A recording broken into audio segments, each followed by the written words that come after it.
shikues, ju flas nga studio emisionit Opinion, si çdo të martë mërkur në orën 22 dhe të në orën 21. Jemi 48 orë nga zgjedhjet e 11 majit, zgjedhje në të cilat shqiptarët do të përzgjedhin forcën politike që do të drejtojë Shqipërinë në 4 vitet e ardhshme. Jemi në 2 emisionet e fundit, ndërkohë i ftuar i sotëm është kryetari i Partisë Demokratike Sali Berisha, i cili me një panel po e quaj të ekipit të tij, me një ekip të tij do të përballet me një panel gazetarësh. Zoti Berisha, mirëmbrëma, mirë se keni ardhur. Mirëmbrëma dhe mirë se u gjej. Kryetari i Partisë Demokratike shoqërohet nga Floriana Garos, dhënëse e Partisë Demokratike, mirëmbrëma, mirë se keni ardhur. Belind Kulliçi, drejtues politik i Tiranës, mirëmbrëma, mirë se keni ardhur. Andi Mustafaj, zëdhënës i fushatës Partisë Demokratike dhe drejtues i Brengejn, mirëmbrëma, mirë se keni ardhur. Si dhe Nikola Kedhi, antari sekretariatit për marrëdhëniet me jashtë Partisë Demokratike, mirëmbrëma, mirë se keni ardhur. Do t'jetë një panel prej 4 gazetarësh që do drejtojë pyetjet për të ftuarit. Gerta Zajmi, mirëmbrëma, mirë se keni ardhur. Redi Sheu, mirëmbrëma, mirë se keni ardhur. Mentor Kikia, mirëmbrëma, mirë se keni ardhur. Fatos Akoria, mirëmbrëma, mirë se keni ardhur. Do jemi në 2 pjesë të emisionit për rreth në total kohë, pa përfshirë spaciot komercial, pra publicitare, rreth 1 orë 30 minuta në këtë emision, ndërkohë në pjesën e tretë në historitë e tëndes është profili politik i një kandidatit të Partisë Demokratike, Temagës, i cili ka një histori shumë të rrallë. Ai është larguar nga Shqipëria me ambasadat në vitin 1990 në ikjen e mëdha të shqiptarëve, në fakt në ata që konsideroheshin pionerët e parë që thyen izolimin komunist në Shqipëri, u mor me një sipërmarrje të suksesshme golfi në Paris, arriti të kthehet në një sipërmarrës dhe është kthyer mbas 35 vitesh për të kontribuar në vendin e tij, pra si kandidat i Partisë Demokratike në listën e hapur të Tiranës. Rrëfimi i tij që për largimin, suksesin Francë dhe pse është rikthyer në Shqipëri është përgatitur me gazetaren Elida Marvataj. Do të jetë në pjesën e tretë të emisionit. Zoti Berisha, duket se rreth 24 orë më parë doli një lajm sipas cilit, lutem nxjerr pak katrën mas shpinës time, sipas të cilit një gazetar korespondent i shtëpisë Bardh, Mark Caputo, ka deklaruar që ai ka pyetur Departamentin e Shtetit lidhur me statusin e vizës për ty, dhe ata i kanë thënë që ne shpeshherë lehtësojmë mundësitë për personat e shpallur non grata, pra për të udhëtuar Shtetet Bashkuara të Amerikës, kryesisht për obligimet ndërkombëtare ose për interesat tona. Aq më tepër thotë që ne nuk mund ta lëmë policinë, duhet ishte plot kjo. A thonë nuk mund ta lëmë politikën tonë të varet nga një vendim i administratës së Biden. Ma nxirr pak plot, lutem, se këtu nuk është plot. Vendim politik, unë se kishe mangut nga një vendim politik, nuk mund të jemi peng, po pra një vendimi politik. Tani, ma nxirrin plot. I administratës Biden, po e pash që është nxjerrë vetëm pjesa e sipërme, nga një vendim politik i administratës Bidenit. Çfarë do të thonë kjo për ju? A mund të ma shpjegosh pak? Pra, që do të thotë, është hequr penalizimi për ju? Lajmi i madh që po jehonon në mbar botën dhe të gjitha agjencitë e mëdha të lajmeve fillon nga fundi, rrishti i fundit. Po, ma nxirr pak shpejt, lutem. Departamenti i Shtetit dhe administrata e presidentit. Po jo, nxirret plot, të lutem. Ajo show more. Të lutem, show more.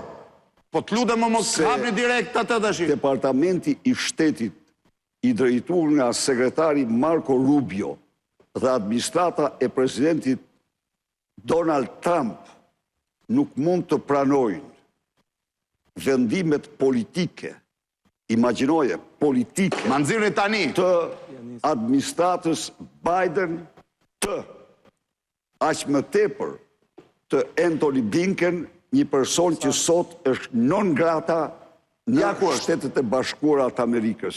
Ne nuk e lëm politikën tonë të jashtme, ose interesat e politikës tonë të jashtme dhe marrëdhëniet me Shqipërinë të mbeten peng i vendimeve të politizuara të kohës së Bidenit. Kaq, e gjithë esenca e këtij lajmi është hedhja në kosh të plehrave të një qëndrimi antidemokratik kundër forcës konservatore politike të Shqipërisë, të Edi Rams, George Sorosit dhe Antony Blinken. Pra, Departamenti i Shtetit damkos këtë qëndrim si të papajtueshëm me administratën. Po, a jeni drejtuar ju Departamentit Shtetit, sepse ky është postimi një gazetari, okej, korespondent, gazetarët kanë burimet e tyre. Kur një korespondent i shtëpisë bardh drejton një pyetje të tillë, kjo ka një domethënie shumë të madhe. Pa diskutim, se Departamenti i Shtetit s'mund t'i japi atë informacion, por ka një po. Korespondenti i shtëpisë së bardh i drejton pyetjen. Kështu që ky unë shpreh mirënjohje ndaj Departamentit Shtetit për qëndrimin e ri që ka shpallur dhe e garantoj se Partia Demokratike, Sali Berisha, mbetën të vendosur për marrëdhëniet më të ngushta, bashkëpunimin më të frutshëm. Zoti Berisha, unë nuk mendoj që çështja non gratës apo çështja e marrëdhënieve me SBA-n është pjesë e kësaj fushate, është e kaluar para fushatës. Që të jemi sinqertë dhe nuk besoj se ka ndonjë problem për këtë, edhe në studio kemi deklaruar. Vetëm për ta sqaruar këtë çështje, pra unë nuk mendoj që fushata këtu mbetej është asgjë.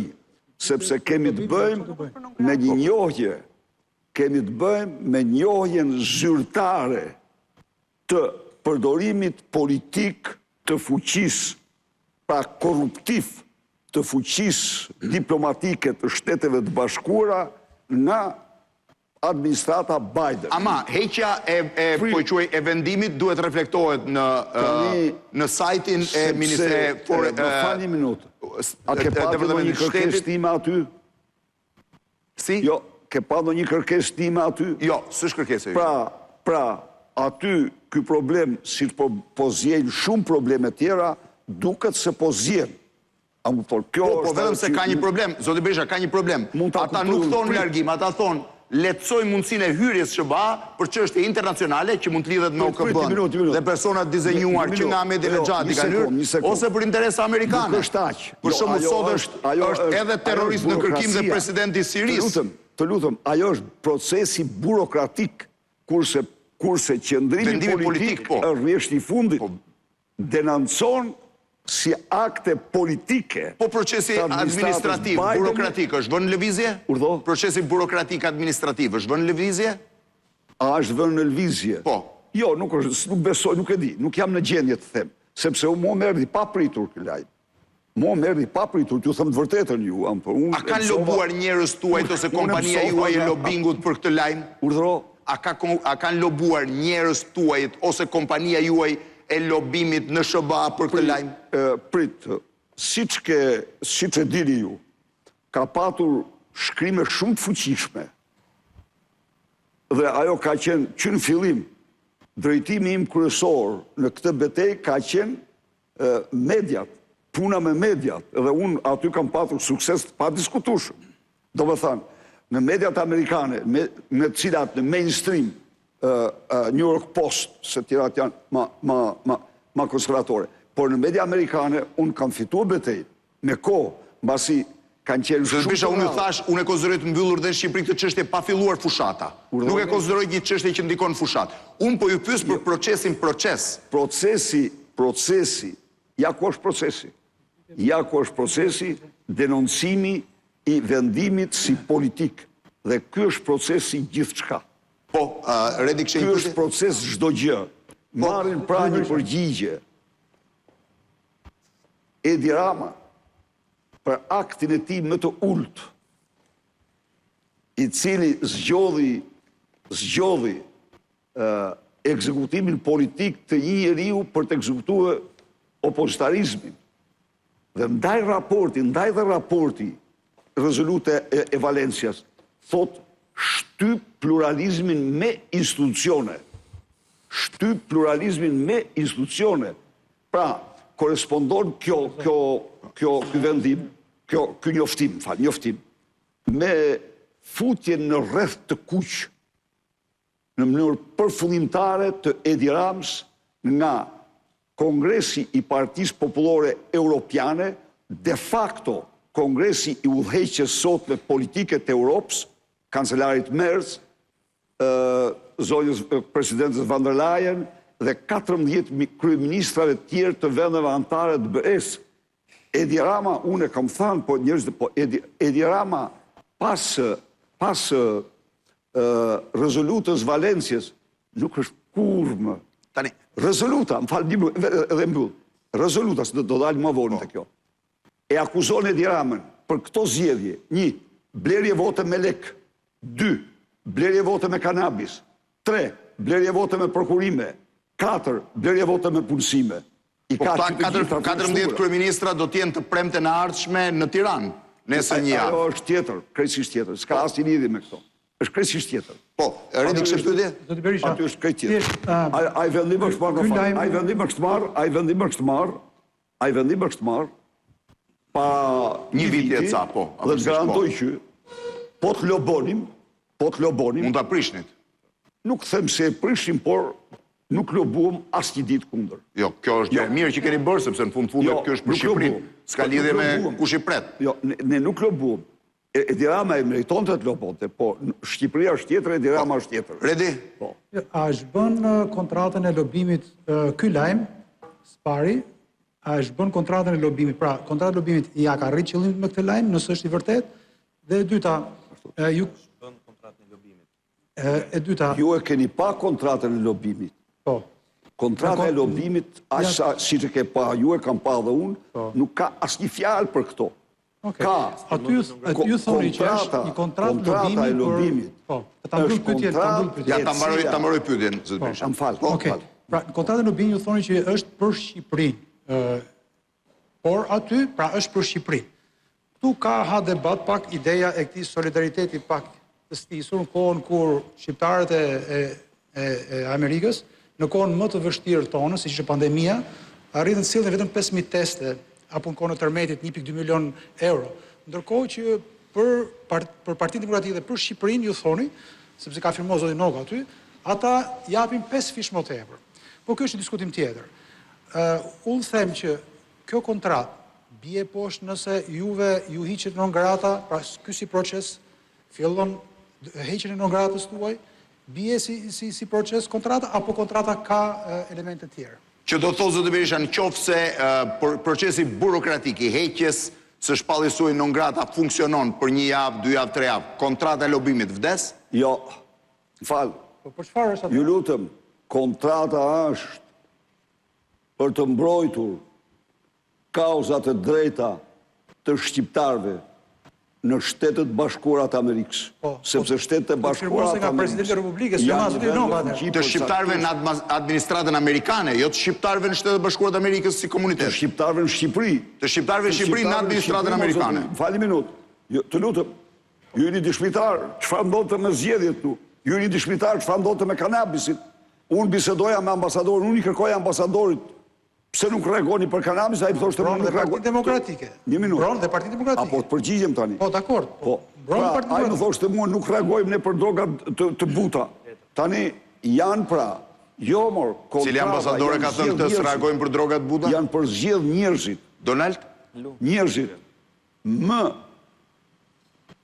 të fuqishëm për të përcjell me vërtetësi mesazhin ton pranë administratës së Shteteve të Bashkuara të Amerikës dhe nuk u bën një indikt këto. Mesazhin e Partisë Demokratike. Pra mesazhin e Partisë Demokratike.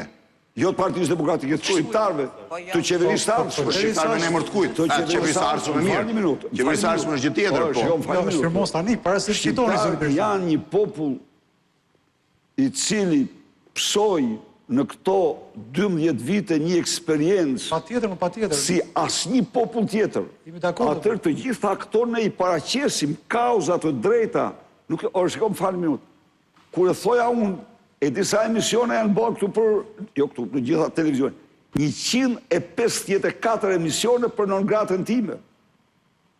Po, prit, po kështu është e vërteta, më thope. Dhe, unë çfarë bëja? Unë nuk mbroja vetën tim, unë mbroja çdo shqiptar. Unë mbroja shqiptar sepse ata që kishin votuar pro dhe kundër meje. Më në rapo, kjo është e drejtë, këtë s'kemi se eri hapur pra. Këtë e kemi diskutuar, e kemi qenë dakord. Gjërat u salduan, o miq, gjërat u salduan dhe ne kishim marrëdhënie shumë të mira me Shtetet e Bashkuara. Ne nuk kishim, ju kujto, unë ka shkuar në kur të loboj kundër opozicës në Shtetet e Bashkuara, absolutisht as dhe njëherë të vetme. Për kundazi, sa kam qenë kryeministër, cili do që më pyeste, atë takojmë si mendon të atakojmë kryetarin e opozicës, në kënaqësi u thosha. Sepse tregojmë një vend që jemi pluralist dhe kjo është normale.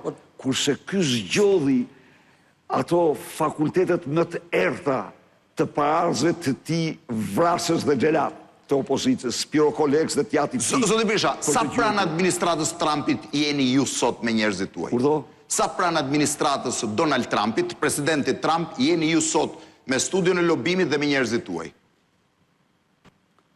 Se çfarë presidenti Donald Trump gjen problemin qëllimet najmeje i ka marrë vesh para se të bëhet president. Para se të bëhet president.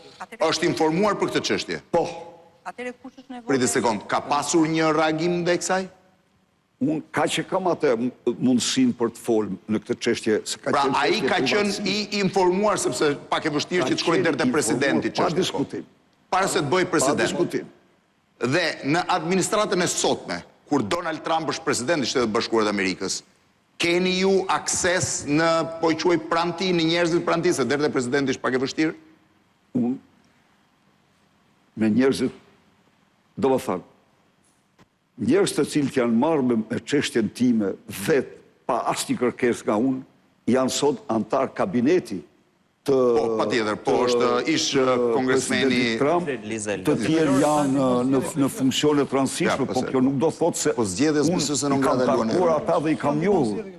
Zoti Berisha, për ju personalisht, dhe për Shqipërinë, heqja e non gratës, qoftë me këtë, është një lajm shumë i mirë. Jam dakord, edhe për Shqipërinë. Mbështetje fuqishme por e Partisë Demokratike. A ju ndihmon kjo ju në zgjedhje?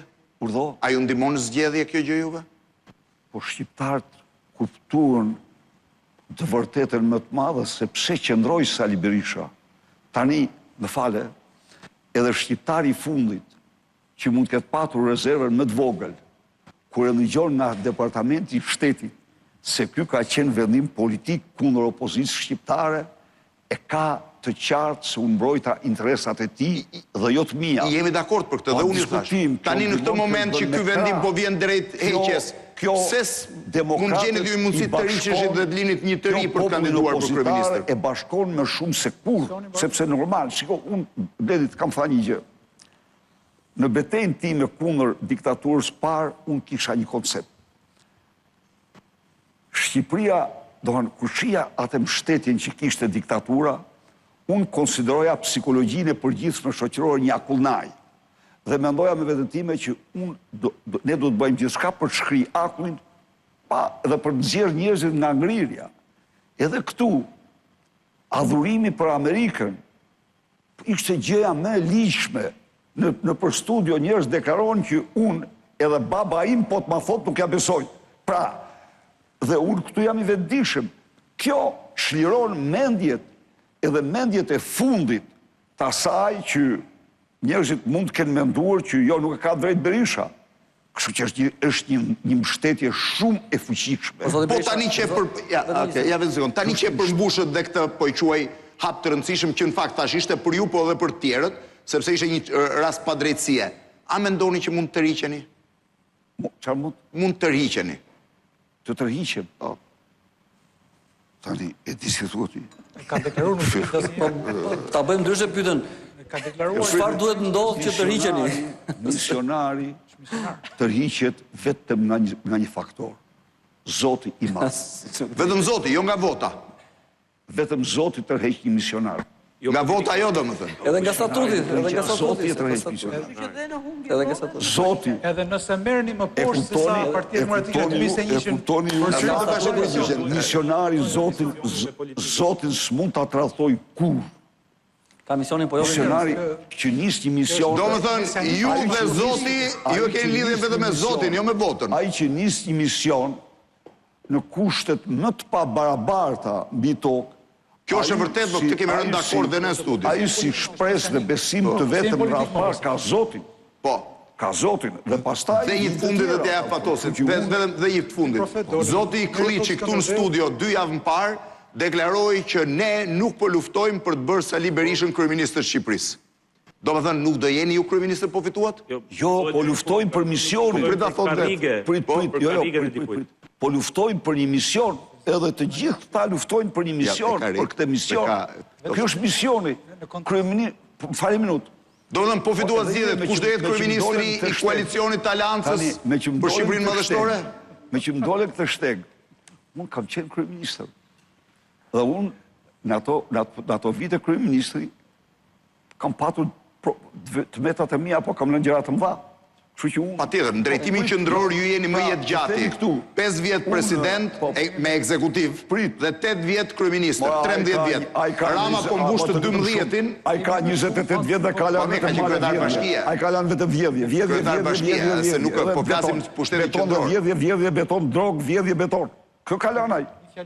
Ai këtu ka lanë. Redi një gjë dhe çfarë ka lanë? Drog, vjedhje beton, beton, vjedhje drog. Zoti Berisha, një popull më shumë fat.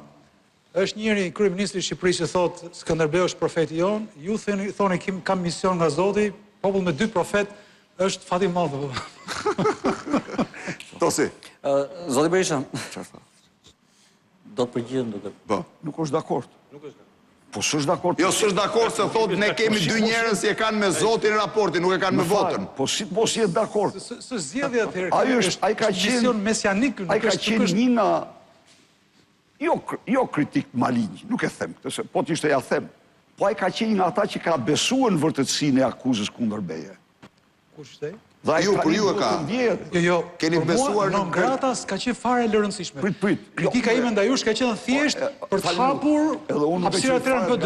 Edhe pse keni mbështetur bashkë në 2021. Ajo ka qenë kriteri ime. Mund ta hapje partinë të besosh që... Jo, s'kam besuar si... Zoti Berisha, mund këtë pasur njerëz si kam besuar në gradës, sepse vendimet e administratës amerikane në Shqipëri janë parë gjithmonë si vendimet e një vendi demokratik që ndikon në gjithë botën në demokracinë. Mua s'ka pasur njerëz në gradës. Vendimet votojnë, unë edhe ju juftoj të votoni nesër për opozitën. Unë jam i vjetër, jam i vjetër, po shumë i vjetër. Agorja. Nëse vërtet do të merret vendim për t'ju hequr zyrtarisht sanksionimin non grata, kjo sigurisht që besoj që është një fitore historike, sepse nuk ka ndodhur që dikush që është në opozit, bërë një betejë për të marrë Partinë Demokratike, për të çuar në gjykat sekretarin amerikan të shtetit etj. Është një betejë e fortë. Mirë po, kjo është do të ishte një fitore personale apo një fitore Partisë Demokratike.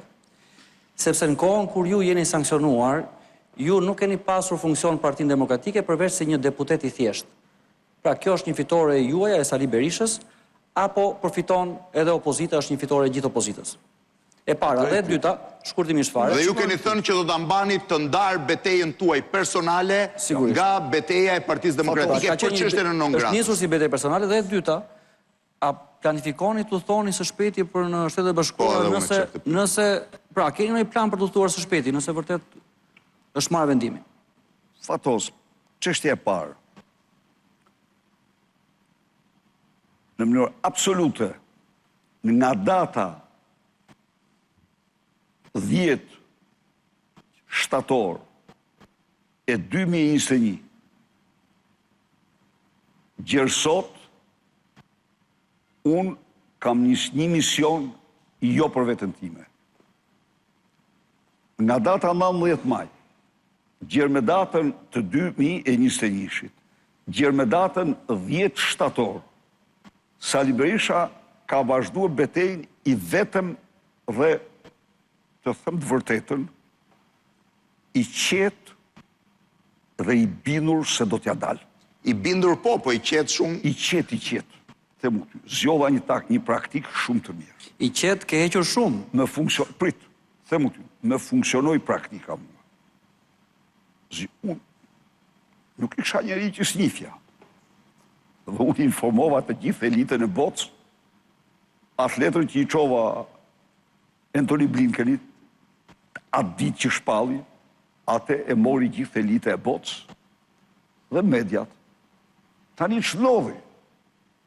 Fakti që unë bëra detyrën qytetare për të përfaqësuar me dinjitet çdo qytetar shqiptar, e hudha në gjyq,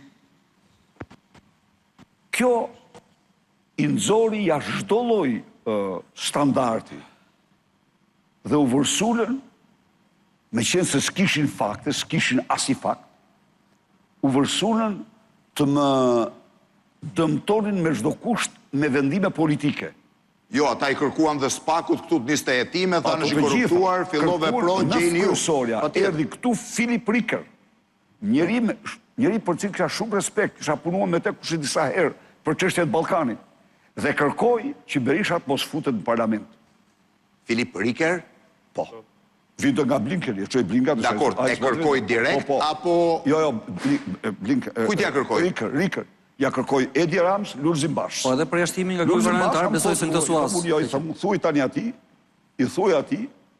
zoti Rikër, asnjë vend, asnjë kom nuk ka bërë për lirinë tonë sa që ka bërë kombi Amerikan dhe për qeveria Amerikane, këtë se kanë bërë kur për të bërë listën e deputetëve. Se ajo është atribut ekskluziv i qytetarëve shqiptarë. Dhe nuk mund të ndodhë, se ajo është të marrësh sovranitetin një vendi. E kjo jo, këtu s'pajtohet. Këtu nisi e gjitha, pra nuk e kisha unë. Është hera para, po kishin bërë herë tjera. Nuk e kisha për mbrojtjen Sali Berishës.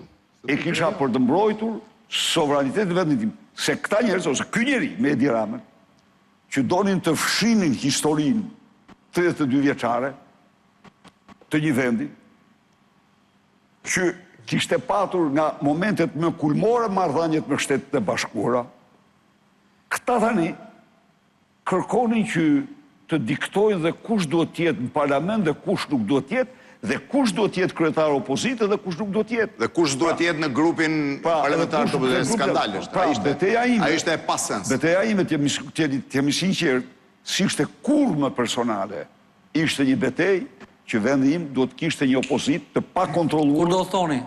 Kur do të thoni për në Amerikë? Kur keni planifikuar të thoni për në Amerikë? Kur do të udhtoj? Po unë dje mora atë, mëra me mora lajmë, kur e morë t'ju, s'kisha asnjë plan.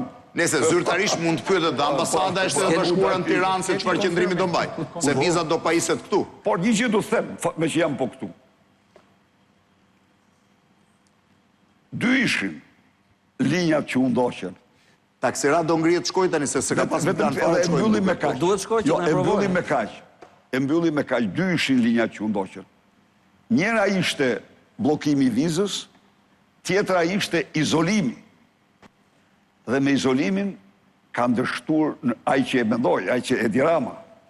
Po unë kam këtu mesazhet që i dërgon Edi Rama europarlamentarëve për rezolutat të turpshme. Ju çonte europarlamentarëve? Ju çonte kam këtu. Rama vet? Rama vet. Me SMS? Rama vet u çonte europarlamentarëve. E ka hobi atë punë me SMS. Që mos votoni ato rezoluta, edhe kujt të qendrës djathtë, të qendrës djathtë. Pra, 4 rezoluta. Thirrja ime në Këshillin e Europës, në 2 seanca hearing, dhe hearing që u mbajt për zgjedhjet në Parlamentin Evropian, ishin goditja më fatale e të gjithë përpjekjeve për izolimin e Sali Berishës dhe opozitës shqiptare, dhe ishte triumfi i tyre, i kauzave që ata mbrojtën në kushtet më të vështira. Zotë Berisha, ky qëndrim, apo ky ndryshim qëndrimi, edhe pse i pashëndruar ende në vendim, por që në një farë mënyrë ka vlerën e vendimit, është padyshim një suport shumë i rëndësishëm politik. Dhe mbërritur apo dalë vetëm 2-3 ditë para zgjedhjeve, ka një mesazh shumë të qartë politik për mbështetjen e opozitës, pra Partisë Demokratike dhe grupit që ajo kryeson, për zgjedhjet e të dielës. Tani ju jeni në të drejtën e njeriu të politikanit, po dhe në të drejtën para Zotit për ta festuar këtë fitore tuajën personale, por edhe politike të Partisë Demokratike. Por besoj që objektivi më i madh janë zgjedhjet. Dhe këtë suport politik që vjen përmes këtij qëndrimi, sa e shikoni të përkthehet, apo sa do ta shfrytëzoni ju në këto 2 ditë që kanë ngelur për ta vjelur politikisht këtë qëndrim të ri, duke i patur parasysh që teorikisht praktikisht non grata kishte rënë, përderisa nuk ka qenë më. Po dhe në studio nuk është bërë më. Mendoni që ky ndryshim qëndrimi ardhur 3 ditë para zgjedhjeve do të konvertohet në rritje të opozitës në raport me elektoratin? Pra do jap rezultat në vot? Pikërisht. qëndrimi ndërkombëtar ndaj Partisë Demokratike si forca Po flas për këtu ndani, se ndërkombëtarisht u mor vesh përderisa del nga Departamenti i Shtetit në Shqipëri, është pa diskutim një inkurajim i madh për shqiptarët për të votuar në këtë zgjedhje, duke u treguar atyre me gisht se ka një forcë politike tek e cila Europa politike dhe Shtetet e Bashkuara kanë besim të plot. Ky është mesazhi. Këto janë rezolutat. Zoti mentor, nuk ka ndodhur kurrë, ta them unë, që në mes fushatës elektorale të bëhet hearing. Të bëhet hearing. Ja, s'pat. Mes fushatës nuk bëhet. Ja, them unë. Është jashtë çdo lloj. Por është bërë, pse janë bërë? Ja, u them unë ju. Se janë dërguar, janë pa vendimet e Këshillit të Ministrave për të shpërndarë 100 euro. Janë mahnit, s'u kanë besuar syve. Se janë pa vendimet e Këshillit, vendimet në fushat të Këshillit të Ministrave për të mbjellë mijëra hektar kanabis për votë. Se janë pa vendimet për të punësuar, i kanë rreshtuar të gjitha në kjo që arsyeja që u bë hearing, se s'bë hearing në fushat. Kaq nuk shko. Megjithatë ju me një fjalë të vogël edhe. Çfarë janë këto? Këto janë si nekrologjit, po t'i përkthejmë në anën tjetër, janë si nekrologjit e një regjimi që duhet të zhduket sa më parë edhe shqiptarët të dalin në... To qëndrime... Të zhduket, po e s'po zhduket. Ai mesazhi që u publikua në fakt mirë është lexohet nga fundi, domethënë të përmbyset, sepse ajo fjalia e qëndrimit politik ishte më rëndësishmja. Po patjetër. Rezoluta e partive popullore ju thatë që e vendosin Ramën përfundimisht në rreth të kuq një politikan që duhet largohet. Por, nëse Edi Rama rikonfirmohet sërish me gjithë këtë kontestim dhe këtë futje në rreth të kuq, s'po them çfarë do bëni ju, sepse kjo pyetje nëse nuk bëhet 3 ditë para zgjedhjeve. Edi Rama i garantoi shqiptarët që ka zero të ardhme. Të ardhme. Të ardhme të largët a të ardhme të afërt?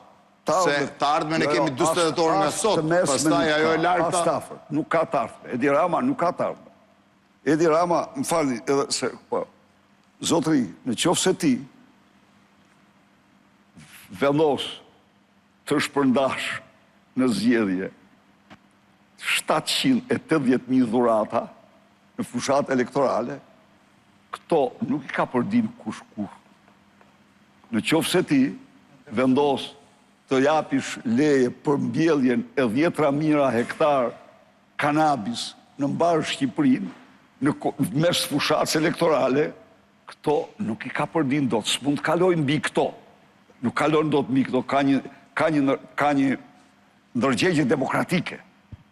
Ka sepse zgjedhjet kanë disa parime, dhe këto, po të mos kishin pa vendimet, pse ja u thotë Sali Berisha 1000 herë, asnjëherë nuk i shkruaj. Kanë pa vendimet ata. Dhe vendimet kanë pa pajtuar me çdo lloj standardi. Ta mbyllur këtë pjesën e Twitterit që është 6. Unë e fus këtë, domethënë aty nuk kemi të bëjmë fare me non gratën.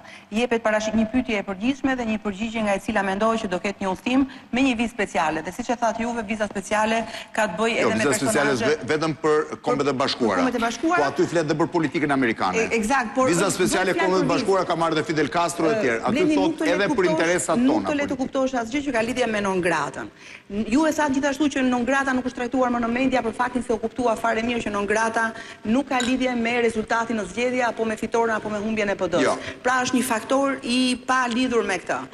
Tani pyetja ime është, në qoftë se qeveria Rama ka bërë, si thoni juve, një lobing për një politikë korruptive të gjatë administratës Biden përpara, siç e thatë juve pak më përpara. Pse një lobim 6 milionësh nuk quhet korruptiv, po quhet vetëm ai që ka bërë Rama? Juve do jepni $250,000 juve, domethënë ai që organizon fushatën e lobimit, $250,000 çdo muaj për të fushat lobimit. Pra, kjo pse nuk mund quhet korruptive, se që quhet korruptive ajo e para, dhe e dyta. Sepse ne nuk dimte tek rasti i Ramës të jetë një kontratë, që duhet që kur është kontrata është korruptive mendohet gjithmonë me supozim. Unë nisem zonë me Gonigalit, krahason atë gjë me kontratë transparente. Rama ka bërë një lobim shumë të fuqishëm dhe ka Po jo arritur legal pra, për çështja se nuk ka një kontratë. Rama biles thot s'ka bërë asgjë. Në këtë rast bëhet një lobim 6 milionësh për të hequr non gratën apo për bërë një vitit. Dhe gjëja tjetër e lidhur me këtë është në lidhjen e këtë 6 milionësh, pra, kjo nuk është korruptiv. Kjo qeveri, pra Trumpi, njerëzit pranë Trumpit e të gjithë me radhë, janë shumë pranë Partisë Demokratike dhe zotit Sali Berisha. Atëherë, pse është e kaq e nevojshme të derret një shumë kaq e madhe 6 milionëshe për bërë lobim pra një qeverie që është mike? Tani, Shumë janë 6 milion. krahasimit pa krahasueshme nuk shërben. Edi Rama me Mek Gonigalin janë hajdut siamez të lidhur në shpinën vertebrore. Po vertebra kush ishte zoti Berisha këtyre Të dyve? lidhur në shtyllën vertebrore. Çfarë do thot kjo? Që ju garantoj ju dhe çdo shqiptar që ai do ta marrë me vete Edi Ramën. Po zoti Berisha është me Gonigali apo Sorosi në rastin e non gratës tuaj? Jo, unë tham... Se ju keni thënë deri tani që ka qenë Soros. Po, folë për dollar tani. Mirë, për dollar. Po. Pra, Edi Rama kudo që shkon, ka strajcën e turpit që ka korruptuar një njeri dhe i ka dhënë $225,000. Ja ka dhënë jo në kontratë të deklaruar në fara apo foja, ato organizmat që kanë Amerikanë për deklaruar kontratat, por në garazh, duke e filmuar marrjet e tyre. Parking. Në parking, duke u filmuar marrja, numëruan, e ke parasysh gjë, duke i numëruar. E ka marrë në mirë besim ata, nuk i numëroj. Pra, kjo është akt i mirëfillt kriminal nga drejtë çfarë i thot gjykatësia amerikane me Gonigalit. Ligji amerikan të ngarkon të ty të na mbroje ne, të mbroje vendin tënd nga korrupsioni, kurse ti u korruptove vetë dhe re viktime ti. Edi Rama pra është i pashpres dhe u garantoj ju që ai nuk ka çfarë do që të bëj, ai përpiqet shumë, po asaj dosje nuk i shpëton dot. Një.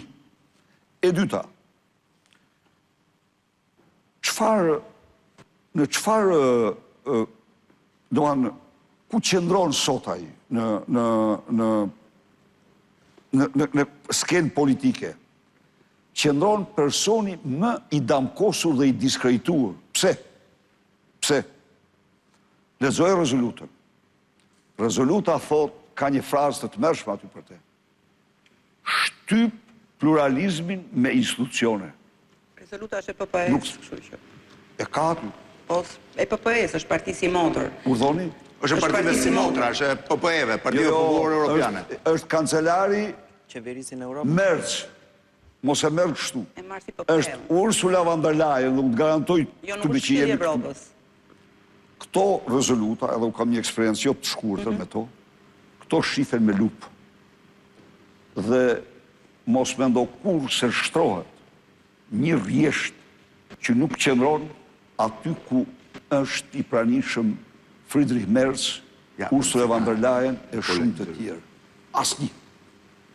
Janë përdor institucionet për shtyp pluralizmit. Është përdor drejtësia pra, kur thot institucionet për shtyp pluralizmit.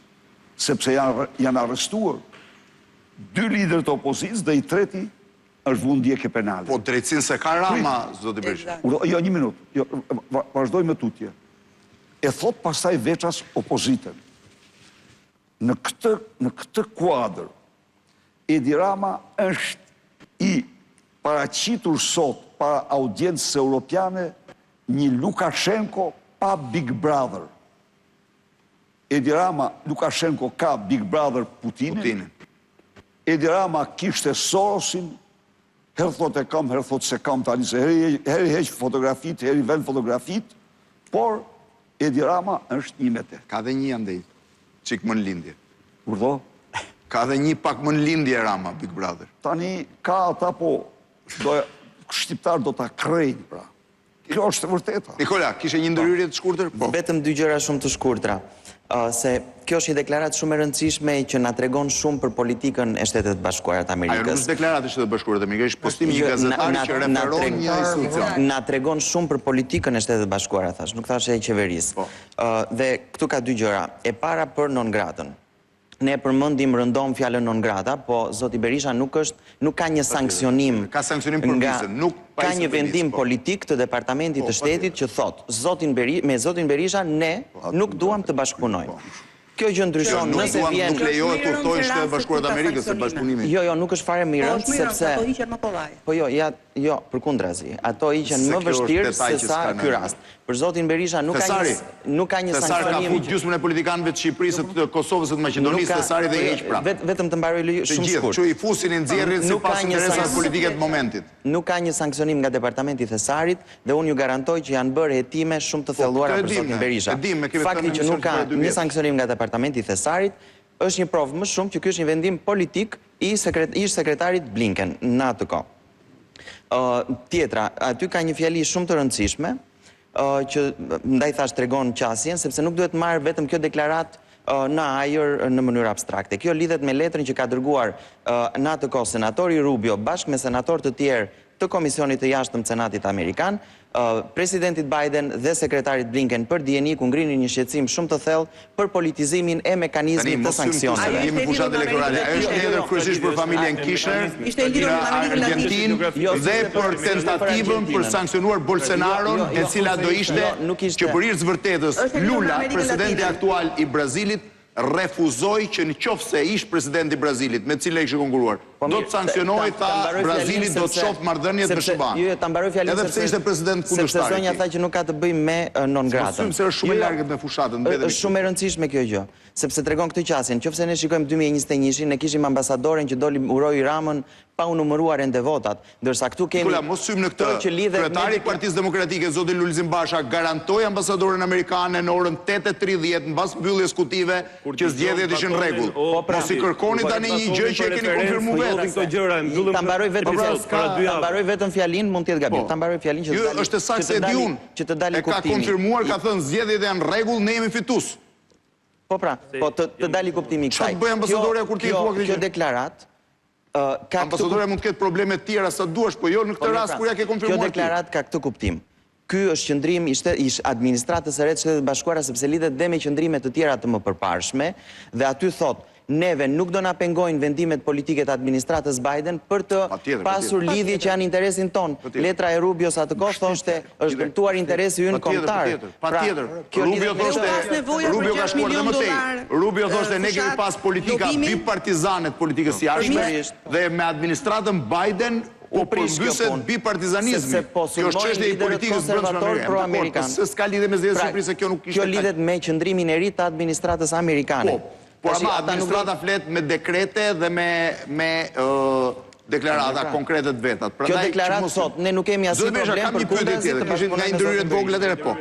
Floriana që ta marr kështu. Kisha një ndërhyrje, thoni shpesh këtu në emissione që praktikisht non grata ka rënë, por në fakt këto 4 vite opozita është goditur pikërisht prej non gratës. Patjetër, është tentuar të izolohet. Jo të goditur, është tentuar të izolohet. Ky rast i tregon gjithë shqiptarëve që në fakt kjo ka qenë një goditje politike edhe socialistëve dhe atyre që nuk na kanë besuar dhe konfirmon për demokratët që ne kemi luftuar për një kauzë drejtë. Dhe unë këtu, si qytetare amerikane, jam shumë krenare që e kam mbështetur Sali Berishën pikërisht në atë ditë duke besuar te kauza e tij e drejtë. Floriana, Partia Demokratike nuk është se ka këto rezultate edhe në sondazhe për shkak të non-gratës. Non-grata është një element i cili mund të dëmtonte, po jo të dëmtonte aq sa njerëzit. Si vazhdoi unë Redit. Ta mbaroj, një sekond, ta mbaroj. Sepse nuk ishte non-grata as 2021-shin dhe Partia Demokratike humbi. Pra, njerëzit duhet parë pse stepen dhe Partisë Demokratike. Po, Redi mos haro për shkak të asaj non-gratës, për shkak se po flet me dikë këtu që ka qenë kandidat, që ju tha që u quaj me letër zyrtare nga koalicioni që ne kemi kryetar partie Sali Berishën, dhe KQZ-ja thonte jo, ju keni Ilir Metën. Po flet me një kandidat që ka hyrë në garë, pa logo, pa vull, pa fonde, pa media, pa asnjë mbështetje për shkak se ai non grata. Flas 2021. Jo, 2023 po të flas. Se çka ka ndodhur. Unë jam prodhi gjallë, jam prodhi bashku me mua. Themeli i humbjes nuk është kjo. Pas një mjet dhe morëm 520.000 vota. Nuk ka qenë ndonjëherë për mua non grata esenca e problemit për ka qenë sepse në atë vend ku e ulur ti, kam qenë unë 10 emisione këtu, duke qenë qindra emisione tjera, duke më kritikuar, duke më thënë anti-amerikan, duke më thënë që jam kundër Amerikës, kundër SBA-ve etj. Por tash unë jam dëshmi e gjallë. Nuk mund të më thuash jo. Jo, kam qenë e di se duke më thënë 3 vjet, e di se çfarë. Mos 2 vitet e para ka qenë temë e rëndësishme në zotin. Por ama ka më shumë se një vit që ka rënë. Por besoj se ke një detaj shumë të shkurtër dhe me zonjën. Zonjë, nuk është e vërtet që janë paguar në ndonjë vend $6 milion. Do paguan në 2 vjet. Jo, tha që janë paguar. Vlera e kontratës. Jo, vlera e kontratës. Tha që janë paguar. Nuk di të paguar. 250 çdo muaj. Ndërkohë, kur bëni krahasime me gruan e Bilalit, me kë? Edi Ramën, gruan e Bilalit. Po ta mbani mend, mos harroni që për shkak të Edi Ramës se hyri si gruaja, si partnerja e një biznesmeni taksish nga New Jersey.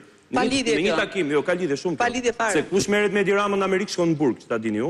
Ky Bilal Çeu, për ato foto në Obama, $80.000 ka shkuar në burg, apo jo? Po, bëri 8 muaj, më duket. Po, bëri një 8 muaj burg. Ndërkohë, ai bëri burg, ai Rama është recidivist, e përsëriti sërish këtë me Megonigalin dhe të krahasosh një kontratë që unë e kam parë javën e kaluar në emisionin tuaj, pash një reagim live në kohë reale nga SBA-ja, të zotrisë që ka vënë emrin aty, atij shqiptar-amerikanit, që ju shkruan të vetë jam filani dhe si s'ka një reagim nga këto analista, apo kushdo që ka kritika, për faktin që ky fondacion, ky individ, ka një fondacion tjetër që paguan $400.000 për fëmijët autik në Shqipëri, që mban 44 familje, 25 mikrofonë dhe 19 tepelen. Jo, ka njerëz me emër, me zë, me figurë, janë personalitetet e komunitetit shqiptaro-amerikan, që kanë marrë përsipër të bëjnë një shërbim Shqipërisë që ka shumë vlerë, sepse flitet për të ngritur në nivelin e dur marrëdhëniet e Shqipërisë me SBA-n.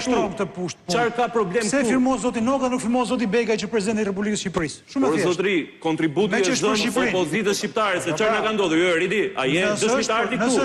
Po ne patëm ceremoninë e 33 vjetorit të rilidhjes marrëdhënieve të Shteteve të Bashkuara të Amerikës me Shqipërinë dhe tu censuruan pamjet e sekretarit James Baker me Sali Berisha në sheshin Skënderbej, u censurua historia PD-s, u censurua vizita presidentit Bush, u censuruan gjitha këto nga zyra shtypit e ambasadës amerikane, 2 drejtuesit e cilës janë larguar me udhëheqje para takues. Po pra, kjo pra ka qenë kapja. Këtë kemi folur edhe kur studio. Çdo gjë që kam thënë është fakt deri tani. Unë ju thoni jo, pyetja ime ishte zbatuar udhëzimet e sekretarit të shtetit për opinion. Kështu që thën këtë, ai mesazhi dje unë e kuptoj që efekti ka patur të do ketë reagim, me sa kuptova mund të ketë reagime të tjera dhe do ketë, jam i bindur edhe për atë çështje. Ajo i vuri kapak çështjes non gratës, vizitës së gjithë. Jo, se s'ka vënë kapak akoma. Nëse ka deklaratë nga ambasada që e vetëm nuk di ma shkon do të Bilalit. Çfarë duhet themi pastaj? Nuk e dim. Se po nxitojmë çik. Pra, ideja është gjithë duam parimisht që ambasada departamentin e shtetit poshtë. Po, jo, dakor. Ambasada ka frizor. Redi, ka frizor ambasada, nuk i lejohet të mbaj asnjë koment për këtë çështje. E sillni vetëm të non grata çështje, nuk është themeli problemi për të ne kemi marrë programin. Unë kam marrë programin. Lulli Polari joni këtë fushatësh programin. Mustafa, po. Kemi punë. Jo, kjo pjesë zbritet nga koha. Jo, si zbritet nga koha. Ne marrë për programin dhe ne kemi marrë përgatitur. Mustafa, po. Shumë shpejt pikë parë. Mustafa, edhe në studio televizive i thonë opozitës keni humbë zgjedhjet. Kjo pjesë është interesante, sigurisht, po. Ka çifort. Ma interesant është programi. Unë do doja të reagojmë veçanti për çështje që pyet zoti Berisha, është fitore personale apo e PD-s. Është term që përdoret shumë shpesh kjo term personale, fitore personale. Neve duket sikur shpikim rrotën. Jo, ka një deklaratë zoti Berisha 2021 që do të thotë betejë ime nuk është betejë PD-s. Do ta bëj jashtë Partisë Demokratike. T'ia saktësoj, që ne duket sikur shpikim rrotën, po që kot mes jetës në Francë janë dalluar 2 trupat e përfaqësuesve, që është trupi fizik dhe trupi politik. Kur është sulmuar zoti Berisha me non gratën, është sulmuar në mënyrë të dyfishtë. Dhe ka një betejë që është ajo që quani ju personale, po që përzihet me terma të tjerë dhe i duket qytetarëve që na dëgjojmë sikur është vetëm çështje personale e trupit të fizik që je ka betejën e vet. Ka dhe trupin e tij politik që sulmohet, që nëpërmjet tij sulmohet e gjithë Partia Demokratike, sulmohet i gjithë historiku i Partisë Demokratike dhe sulmojnë gjithë ne se çfarë përfaqësojmë ne në Partinë Demokratike. Po nuk ka qenë ky qëllimi i zoti Berisha në atë kohë. Jo, ka qenë zoti Berisha e ndau vetëm nga Partia Demokratike në atë kohë. Nuk e marrë mend. Por ka një problem. Në qoftë se zoti Berisha vetëm nga Partia Demokratike. Dhe do kishte bërë betejë vetëm për heqjen non grata. Zoti Berisha funksion në Partinë Demokratike përveç se deputet i asaj force politike.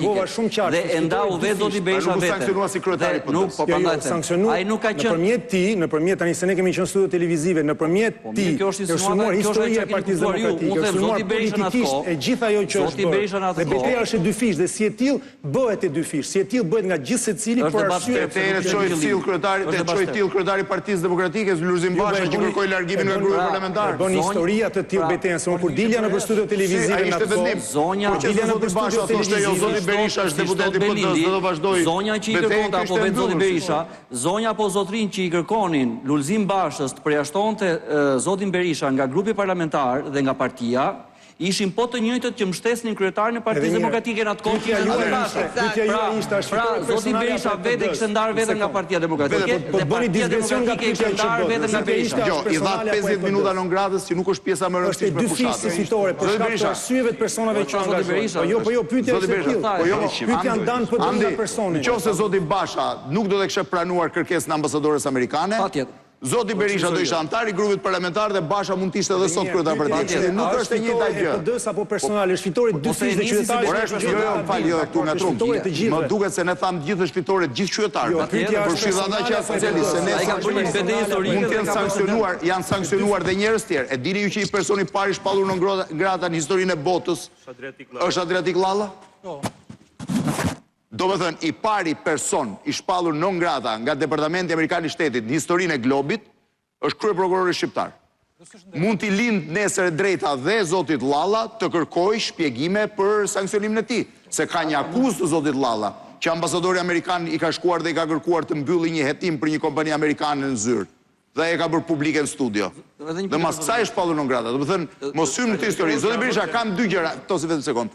Të lutem, më nxirr pak një nga akuzat kryesore që ju është bërë zoti Berisha akuzat, flas nga komentet, është fakti që lista juaj e mbyllur është shumë e vjetër në kuptimin politik fjalës, jo të moshës. Pra janë njerëz, unë jam përgjigj një herë në opinion për këtë çështje.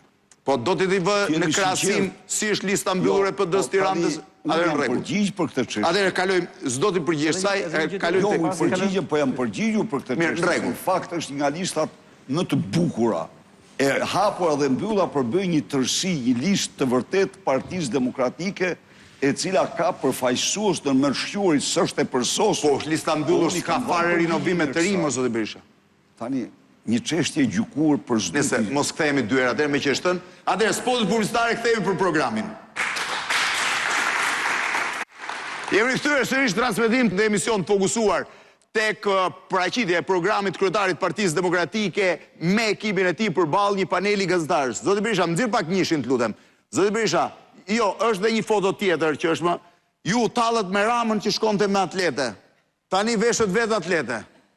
Mbaj më në fillim tallët me Ramën kur hapi tweet, pastaj hapët dhe ju Facebook ca muaj mbrapa. U tallët me Ramën për atlete, si u kisha parë ndonjëherë me atlete. Po, mos krahasot pa krahasueshme. Okej, nuk i ke veshur të bardha, i ke veshur... Mos krahasot pa krahasueshme. Nuk jam me kostum, jam casual. Është me jeans, është business casual. Casual me gravatje? Të lutem. Si e me xhaket, po me gravatje? Casual. Casual nuk përjashtron kravatën.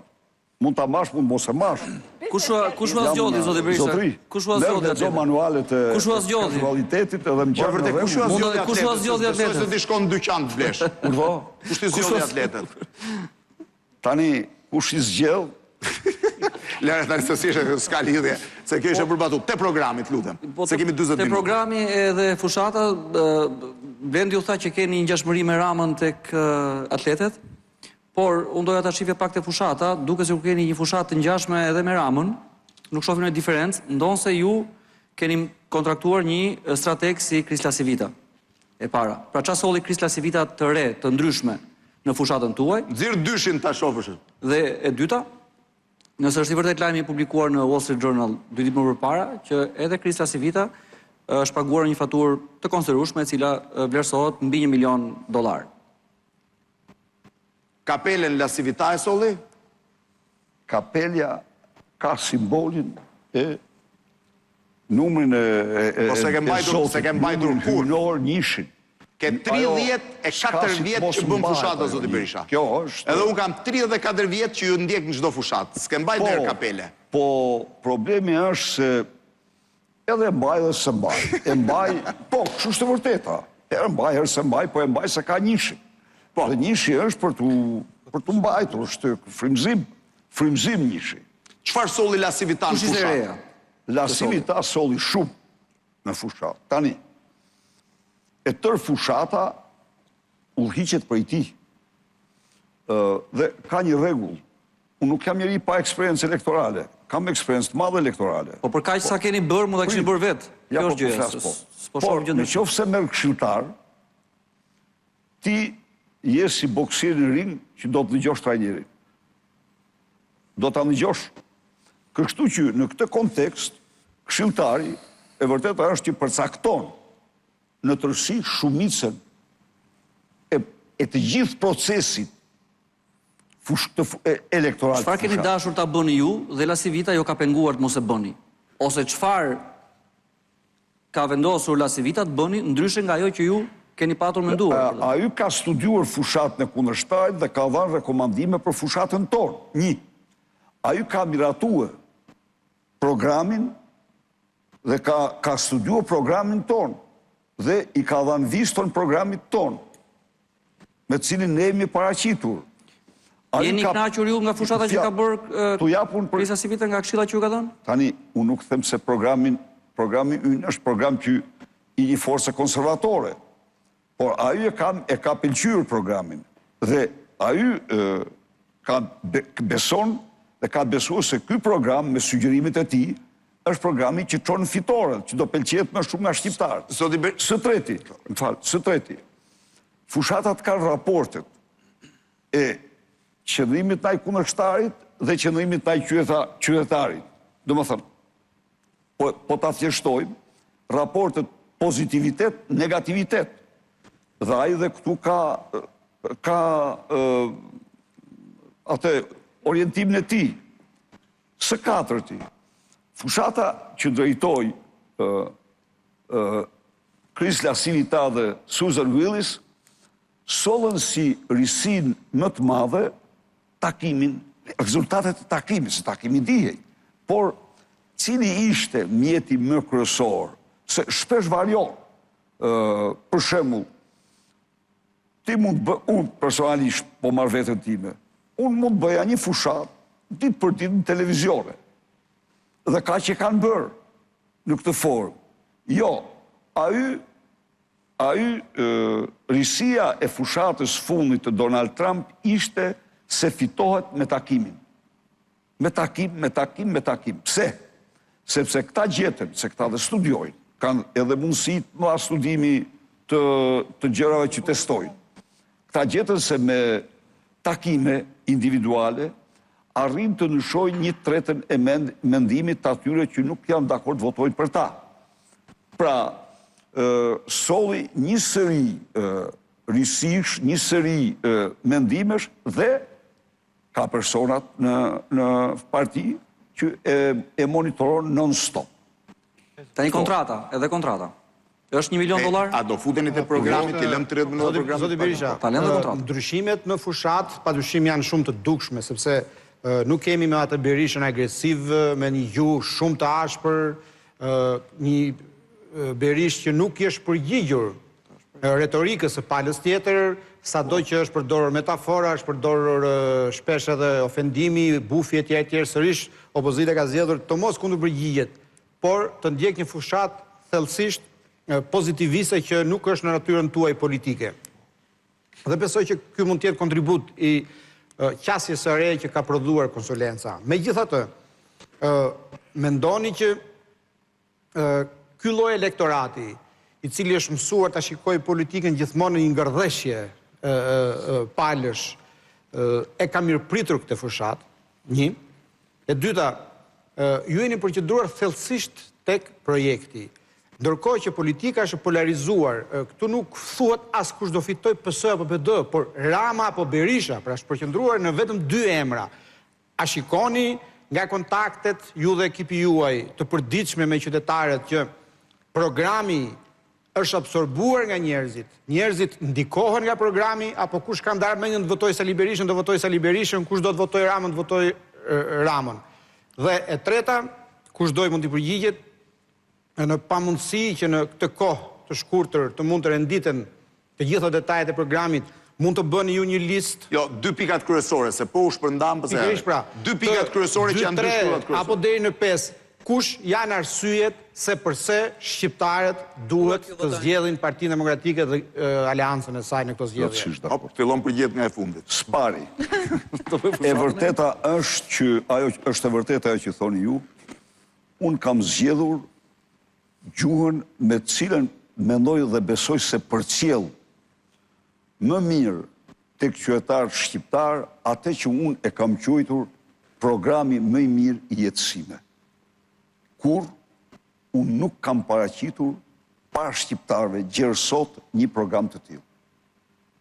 Program i një pune 3 vjeçare, i verifikuar dhe i kontrolluar, i shqyrtuar nga 2 fondacione të mëdha, më të mëdha në botë, Heritage Foundation dhe Adenauer Stiftung, kanë punuar ekspertët më të mirë dhe natyrisht që ka të gjithë eksperiencën time.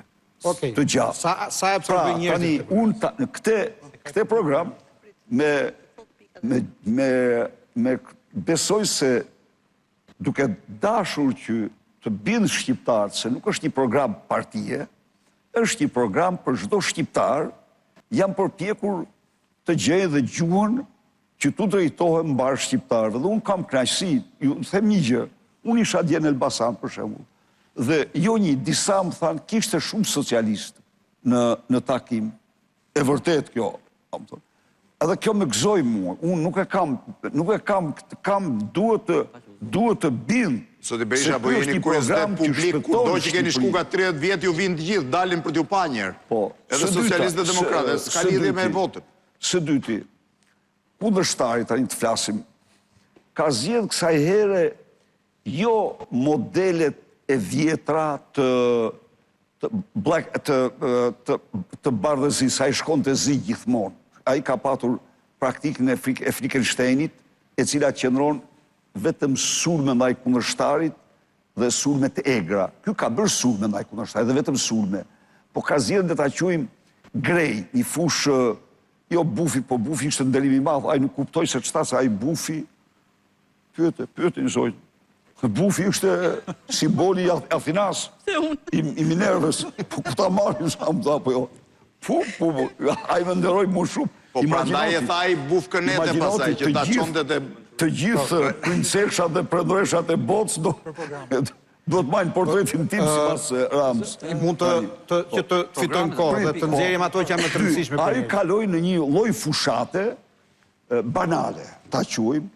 Ja tha humor, jo, banale është ajo, ishte një gjë shumë e shplarë, të themi të vërtetën, mendoj se në atë mënyrë do të zhvlerësoj përpjekjen e madhe tonën për program, për të paraqit program. A i kërkoj që me këto të gjitha ato terminologji sa që shkoj edhe në shprehje tipike të diktatorve, hitleriane mund t'i quajmë, moduriane, autik, nuk thoi kur. Autik, ajo ishte të mërësishta. Kërkoj falje për atë. Fali minut. Edhe a i s'para kërkon falje. E ke modurën. E ke Hitlerin me aktin eugenik. Hitleri... E disa në sot, më fale, e disa në sot, dje po lexoja në Amerikë, kanë arrit 1,38. Jem dakord dhe nuk ishte, a i kërkoj falje për atë dhe vetë. Jo, kërkoj falje, së falje ajo. Kush janë 5 pikat kryesore, tha mentori, po më rendit 3 pikat. Tani programi, më falë. Kush janë 3 kryesore të Berishës? Pikat kryesore të programit. Se unë kisha dhe i pyetje tjetër, po dalë për 2 shtyllat kryesore. Po. Së pari, t'ja u kthejnë parat qytetarëve. Dhe më falë ta shpjegoj. Në vitin 2013, kemi lanë një rrogë minimale 220 euro, kemi lanë një pension mesatar 123.000 lek. Ishin më të lartat, se të gjitha vendet e rajonit përfshi Bullgari dhe Rumani, që ishin vende antarë të Bashkimit Evropian. Nuk ishin shumë. Po ama ishim në të lartat. Tani, dhe keni më fali, keni cili do që do nga ju lutëm, merrni studimin e grupit të Bostonit. Grupi Bostonit është një grup ekonomistësh mjaft me reputacion. Ka një parathanje të Tony Blair, a i studim, në cilën Shqipëria rënditet e 4-ta në botë për shpërndarjen e mirë të taksave, të ardhurave. Në gjithë nivelin e shoqërisë. Jo nivelin lartë. Në gjithë nivelin e shoqërisë, po. Shpërndarja është një vend afrikan para Shqipërisë, është Zvicra e para, me fjalë ka po. Merrni, futuni në Google gjeni Boston Group. Tani arritëm e dorëzuam një gjë tjetër, Shqipëria shtohej çdo vit në numër banorësh. Këto 3 gjëra. Thjesht s'po marrë të tjera. Çfarë ndodhi?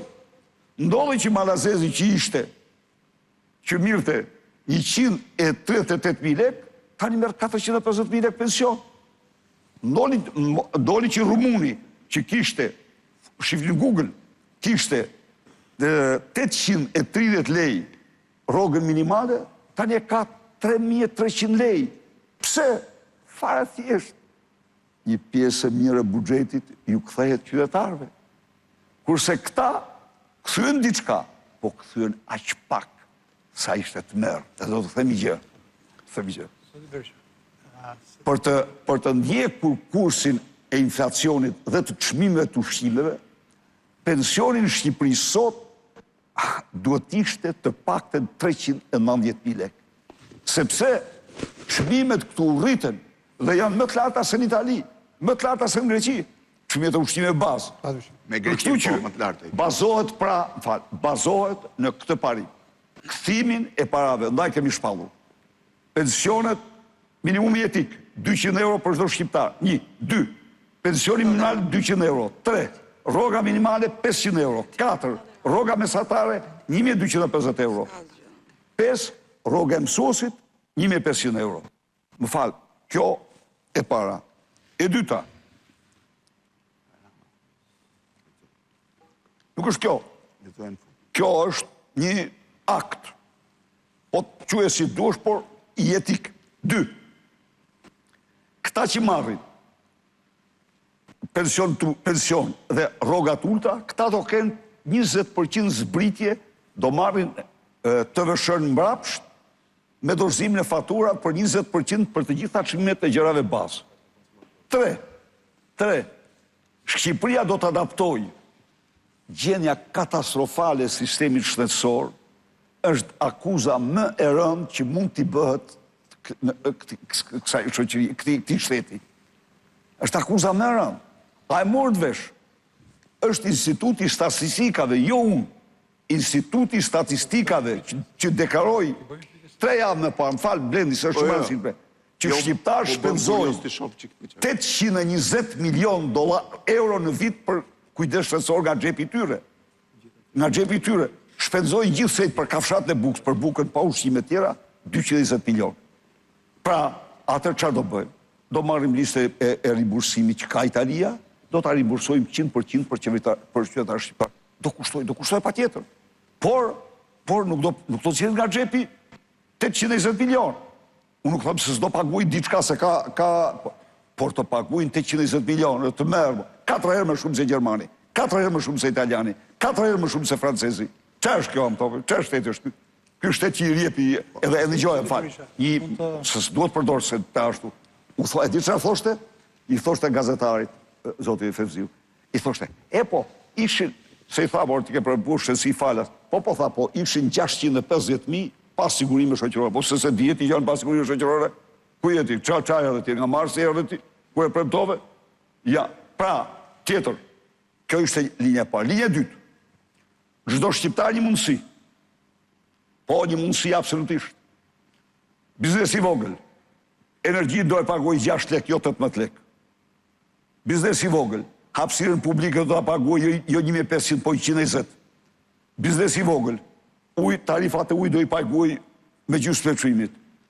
Biznesi tjetër do paguaj 10%, jo 23% atim fitimin. Do paguaj 15 20% të vëshën, jo 20%, do paguaj energji 6 lek edhe ky. Po, tjetër, do thjeshtohen të gjitha procedurat burokratike. Fermeri do ketë 5 fishën e subvencioneve. Po si mund të ekzistoja ju, më falni, kur fermeri ti në Macedoni, apo fermeri ti në Prizren, Kosovë, merë 5 herë më shumë për bim, 5 herë më shumë për kafsh, 5 herë më shumë për prodhim. Po qarë është ajo, që ku jeti, si e nëzore Shqiprin ti nga harta? Po mirë, ka gjë që nuk shkon këto tani. Balanca e... Ull taksat, shpenzon E pa dikush të studio shumë bukur. Programi PD-s është aq i mirë, tha, aq i mrekullueshëm sa është i pasbatueshëm. Më fal një minutë, do ta po them. Po çfarë më ndodhi mua me këtë? Prandaj thash, këtu kam dhe eksperiencën që është e vërteta. Uzus të plura docebit. Dhe kësaj herë do të anëzjeru këte. Eksperienca të pëson shumë. Kur në vitin 2006 ne vendosëm taks të vëshën e shesht më të ullët në Europë, fondi monetar unë ndar nga ne. Jo, tha, nuk unë ndjekim. Sepse ju mund shkonin katastrofë, miru thash. Unë nda, është me dokumenta. Pas 6 muajsh, ne morëm $300 milion me shumë, euro në atë kohë me shumë taksa. Taksa e shesht i rritit tarë, kjo është e vërtet, kjo është e vërtetuar. Pa të drejt. Që bëm ne? Ja lam po biznesi dhe ulem më shumë taksat. Ndaj dhe ne, nuk esim shtekt pa njohur. Ne kemi rrugë këte. Por ama, a e diti sa, shiko, këtu ndërtimi është i të merë. Tja u themi gjë, nuk blet do të kush një apartament. Ju, nuk e di a pysni apo jo, po çmimet e ndërtimit janë çmimet më absurde që mund të ekzistojnë. Po a ditë shnot, sepse ky ka kaluar taksën që ishte për preventiv, për kosto, e ka kaluar me çmim shitje. Dhe nga 2% e preventivit, që ishte e çmimit shitje, e kostos, e ka 10% të çmimit shitjes.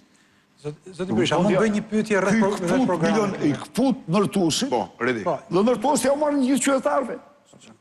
Jo moj me naftën, kërë kam një punë naftës. I jep 1.1 euro, unë s'dit këtë vend tjetër në botë. O e naftën e shesin me 1 euro e shesin janë në 10 vende që shesin 1 euro në botë. Ky i vend taksën 1.1 euro, dhe pastaj nafta shkon qiu. Berisha, ka dhe taksën e qarkullimit dhe çmimit naftës. Jo, për 10 minutë, se të mbaroj pak. Kam edhe 2 gjëra. E futet ju çmimin e taksën e qarkullimit dhe çmimit naftës. Fermeri do ketë subvencione një lloj, nuk them unë sa francezi, as gjermani, sa fermeri Maqedonisë Veriut, i Kosovës, i Serbisë. Tjetër, të rritë, Shqipëria po mbetet absolutisht parini dhe treguesi që dha OKB-ja 10 ditë më parë se ne sot kemi tregues të lindjeve më të ulti në botë për shkak të emigracionit, është sirena më alarmuese që mund bjeri për çdo shqiptar. Ne sot, nga viti 2019, nga viti 2019, gjerë në vitin 2025, dominojnë ndjeshëm vdekjet milinje.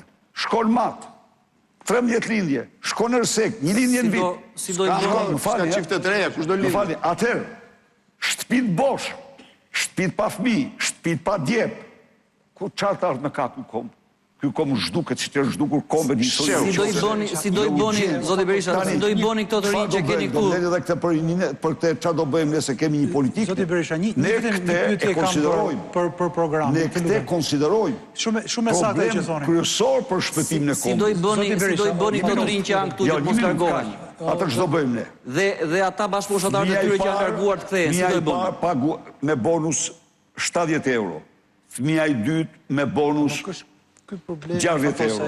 Fëmia i tretë paguhet nga lindja gjerë në 23 vjeç, tërësisht nga shteti. I katërt i një lloj. Përveç kësaj, 0 analfabetizëm. Analfabetizmi po rritet në mënyrë të frikshme. Po rritet, është vërtet. Tjetër, arsimi mesëm i detyrueshëm. Janë, po shkon 25-30% atyre që mbrojnë 9 vjeçaren, nuk ndjekin më arsimin e mesëm. Tjetër, shkolla partneriteti plot me sipërmarrjen. Do me thanë, universitetet do të funksionojnë në partneritet me sipërmarrjen. Zoti Berisha, Do krijohet fondi kombëtar Startup Albania për të rinjt, ku çdo i ri do përfitojë 5.000 euro për të nisur biznesin e tij. Ku qeveria, shteti do paguaj sigurime shoqërore sipërmarrësve për çdo të ri të punësuar. Ku shteti do ul taksat sipërmarrësve që kanë preferencë për të rinjt 70%. O do bëjmë ne një betejë me çdo çmim për të majtë këta të rinj në Shqipëri dhe për të patur të artë, për qenë këta e artëmja jonë, për të nërtuar këta të artëme në këtë vend, ose ne ecim drejt zhdukjes së sigurt. Zoti Berisha, një pyetje. Do të them, ajo që thoni është jashtëzakonisht e drejtë dhe programi është jashtëzakonisht i mirë. Është turp që mas gjithë këtyre viteve pensionistët marrin këto pensione. Është turp. Ka të bëjë me dinjitetin kombëtar. Është turp për ne shqiptarë që jemi katëndisur dhe kjo pa diskutim kjo është e drejtë dhe është e padiskutueshme. Problemi më i madh është tek mënyra e realizimit të programit. Tek mënyra, mund ta çojë zërin, tek mënyra e realizimit të programit. Pse? Sepse ç'a ndodh? Ndodh që në programin tuaj më shumë se sa i djallë, siç thoni ju, programi më shumë është hibrid. Pse është hibrid? Sepse nga njëra anë ju me të drejtë keni simptomat e një programi të djathtë, siç është qeverisja e vogël, taksa e sheshtë, apo shpenzimet e administratës publike, nga njëra anë. Nga krau tjetër, kemi reforma sociale të karakterit totalisht majtë. Minimumi etik, pensioni 200 euro, subvencionimet familjes, subvencionimet bujqësi, ullje të vëshës me 50%, pra janë forma dhe masa reforma sociale të majta. Tani, çështja është që këto dy nuk ekzistojnë kot në botë, ekzistojnë për shkak se mendojnë se ka dy forma dhe dy zgjidhje ndryshme për të administruar një shtet. Ju e dini shumë mirë. Të djathët mendojnë me këtë formë, të majtët të formë. Programi juaj i ka hibride, i ka të përfshirë të dyja brenda. Pra nga njëra anë sidhemi si të djathtë, nga krau tjetër shpenzojmë si të majtë. Pyetja është si mund të realizohet një gjë e tillë, si mundet një program hibrid të mund të jetë i suksesshëm, kur mos harrojmë, kemi një borxh publik për 56%, rreth 14 miliardë euro, i cili do duhet të mirëmbahet ose të zvoglohet. Nga krau tjetër kemi Shqipërinë e cila nuk është si para 20 viteve, si ju thoni me drejt, bëm taksën e sheshtë në atë kohë, fituam 300 milion, po Shqipëria e viteve 2000, nuk është Shqipëria e viteve 2005, nuk është Shqipëria e viteve 2025. Ka sfida shumë të mëdha. Janë sfidat e Shqipërisë turistike që ka investime shumë të mëdha publike, ka Shqipëria e integrimit që ka investime shumë të mëdha publike, pra si do t'i bëni gjitha dhe a ka rrezik që kjo formë e mbylla, që kjo formë të dështoj programin? Ky është shqetësimi më i madh, se ajo që thonë është shumë e drejtë. A mund ta bëni? Kjo është çështja. Redi, a di si do të përgjigjesha unë ty? Kjo do ishte përgjigjja ime. Si? Për fat keq në këtë vend, jo për të huajtur, po për ne që jetojmë dhe merremi çdo ditë, ndodhin gjëra që kur i dëgjojmë nuk besohen. Nuk besohen, ka gjëra të çuditshme ndodhin. Shumë bukur. Kam qenë kryeministër. Buxheti 8 miliard, kurse kam patur, maksimumi 4 miliard. Bile jo thamon 4. 3.7 ka qenë tamam. 3.8, jo 4. Si nuk kemi ne, edhe prapë zëda kem 8. Jo se t'ja marrë, ti mund të rrisë shtaksat më shkon 10, po deshe. Po se po të marrësh raport me tjera, pas ta janë prapë shumë dobët. Pra, buxheti kaq, që unë këtë buxhet të marrë dhe të lë 16 milion euro për 760.000 pensionistë. Të lë, një minut. Patjetër, shumë drejt.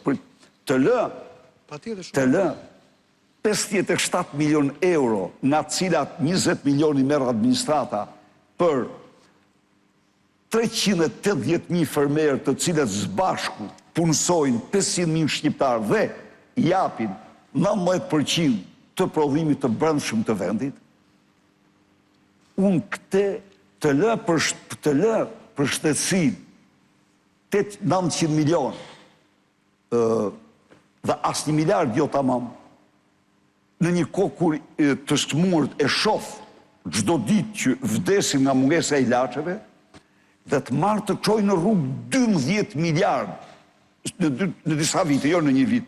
Pra, ti transferoj në rrugë ku vidhet në mënyrën më të pa imagjinueshme, ku rruga ndërtohet, ku rruga ndërtohet, hajde të çojë, shkon në rrugën, të lutem, shkon rrugën Korçë-Ersek, është ndërtuar 18 kilometrat e para, janë ndërtuar me 800.000 euro kilometri, 17 kilometrat e dyta janë ndërtuar me 5 milion euro kilometri. Hajde unë shkoj, të shkojmë atje. Rrugë dakord, po diferenci që del nga ulja taksave të VSH-s dhe kompensoni. Se investimet dakord, bëni më shumë rrugë, kurseni para... Ka një gjë të tmerrshme. Parat janë, po parat vidhen ormi që jam tapë. Kurse në qofë se unë paguaj pensionistët më mirë, rrogtar është investim burime njerëzore, do t'i motivosh pa tjetër.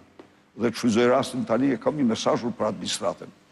Ta siguroj se në mënyrë absolute ata të cilët nuk janë shtruar në patrorazhisë dhe kanë zbatuar ligjin, do kenë të gjithë respektin dhe ndërimin e qeverisë ardhshme.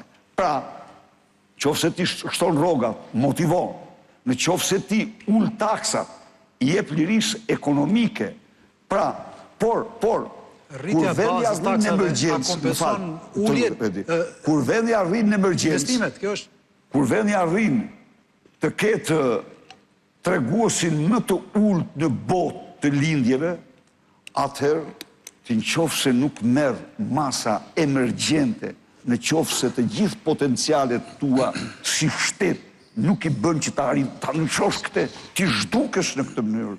Se po ecë me këtë tregues, kombet kanë lindur dhe janë zhdukur histori. Janë më shumë të zhdukura se sa ekzistojnë sot. Ndaj dhe ne kemi ndëgjuar këto buri alarmi, këto kambana dhe kemi hartuar këtë program. Mund të më thush, po ama, në fund, ku bazohet? Në lirinë e individit, në lirinë ekonomike. Prandaj ulim taksat, ne kemi besim të plotë, sepse duke ulur 15... Pa tjetër, duke keni më shumë reforma sociale se sa masat djatha, kjo është problemi. Nuk jam unë specialistit, unë të garantoj që pas 15% ajo të vëshë dhe ma poshtë do shkoj.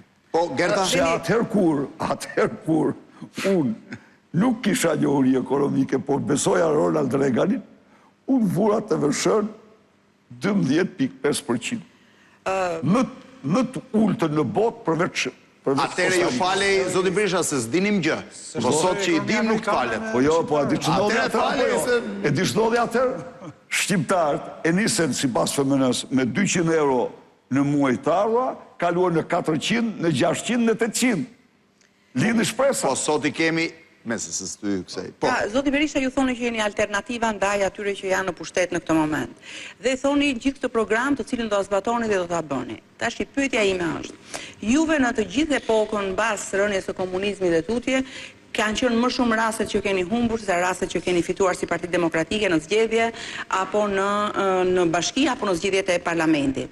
Atëherë në këtë program kaq të mirë, njerëzit deri tash duke votuar partinë tjetër më tepër se sa juve, kanë treguar mosbesimin ndaj jush, kanë treguar që nuk kanë besim tek ato që ju bëni.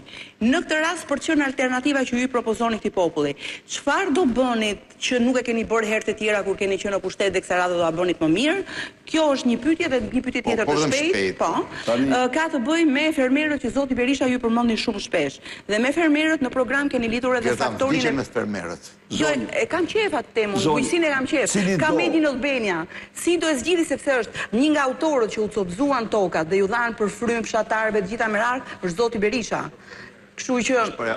është parlamentin në thënjë. Është dhe bufi që veri u bufi. Jo të maqë, dhe u vazhduan. Është një nga copëzimi fermer... Pra, nuk është subvencioni vetëm problemi, por është dhe fragmentimi që nuk ka një bashkohet. Nuk ka strategji ekonomike. Shto ishin dy gjëra. Çfarë njerëzishtu nga ju? Të gjesh ti një premtim madhor timin të pabajtur. Kur? As ka ndodh, as nuk do ndodh. Pse? Talit të mi hapur.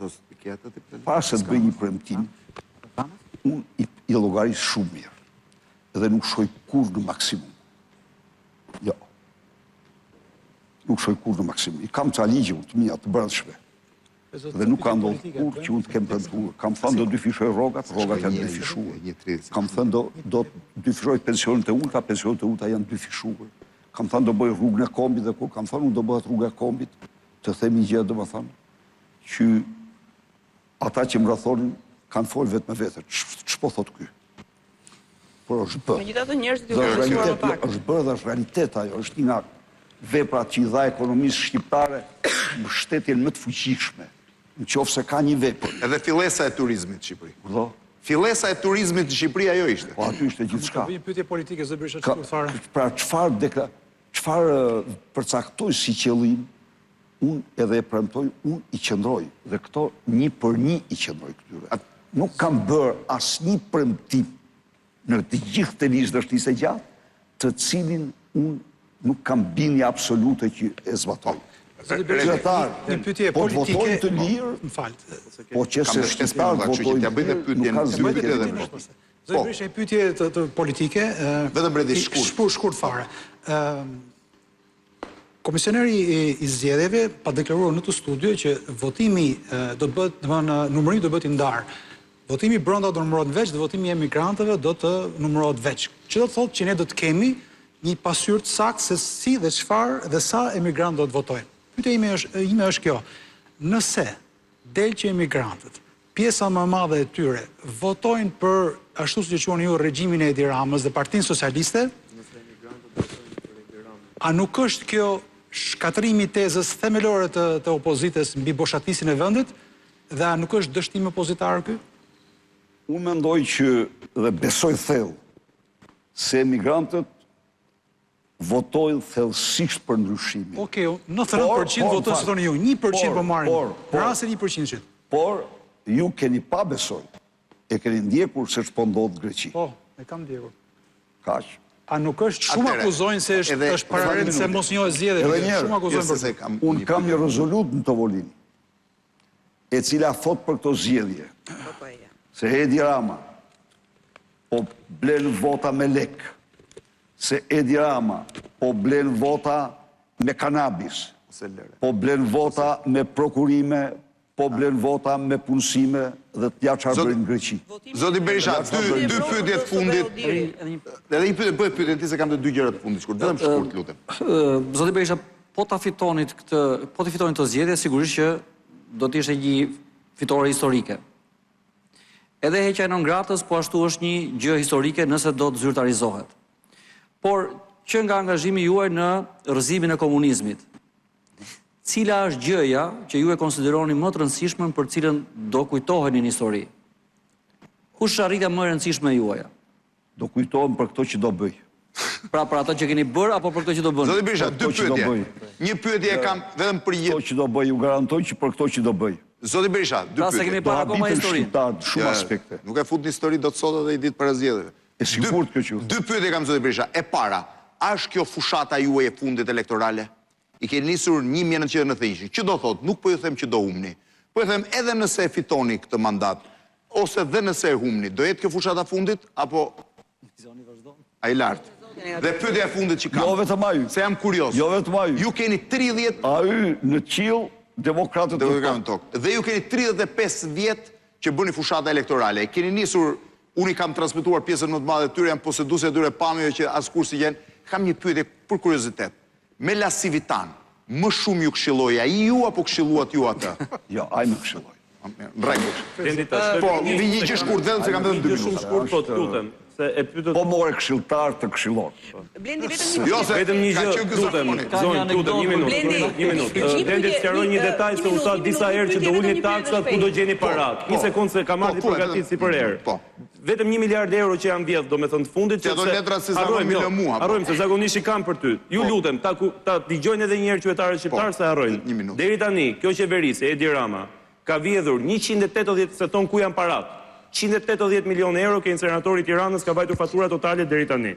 Skema 5D, 33 milion euro tendera, hoteli me 5 yje dhe 3 leje pallatash me vlerë 100 milion euro. Arben Maloku, pjesë e skemës 5D, 39 milion euro tendera dhe 70 milion euro leje ndërtimi. Xhemal Qefalia, se janë gjithë kandidatë. Ishit mirë dhe Kompanitë e programi familjes tani. Pi kanë marrë 10 milion euro, një sekond. Veliaj ka harxuar me familjen e tij 860.000 euro rrobat, lutem, fustane, një sekond, se ta din shqiptarët ku shkojnë parat.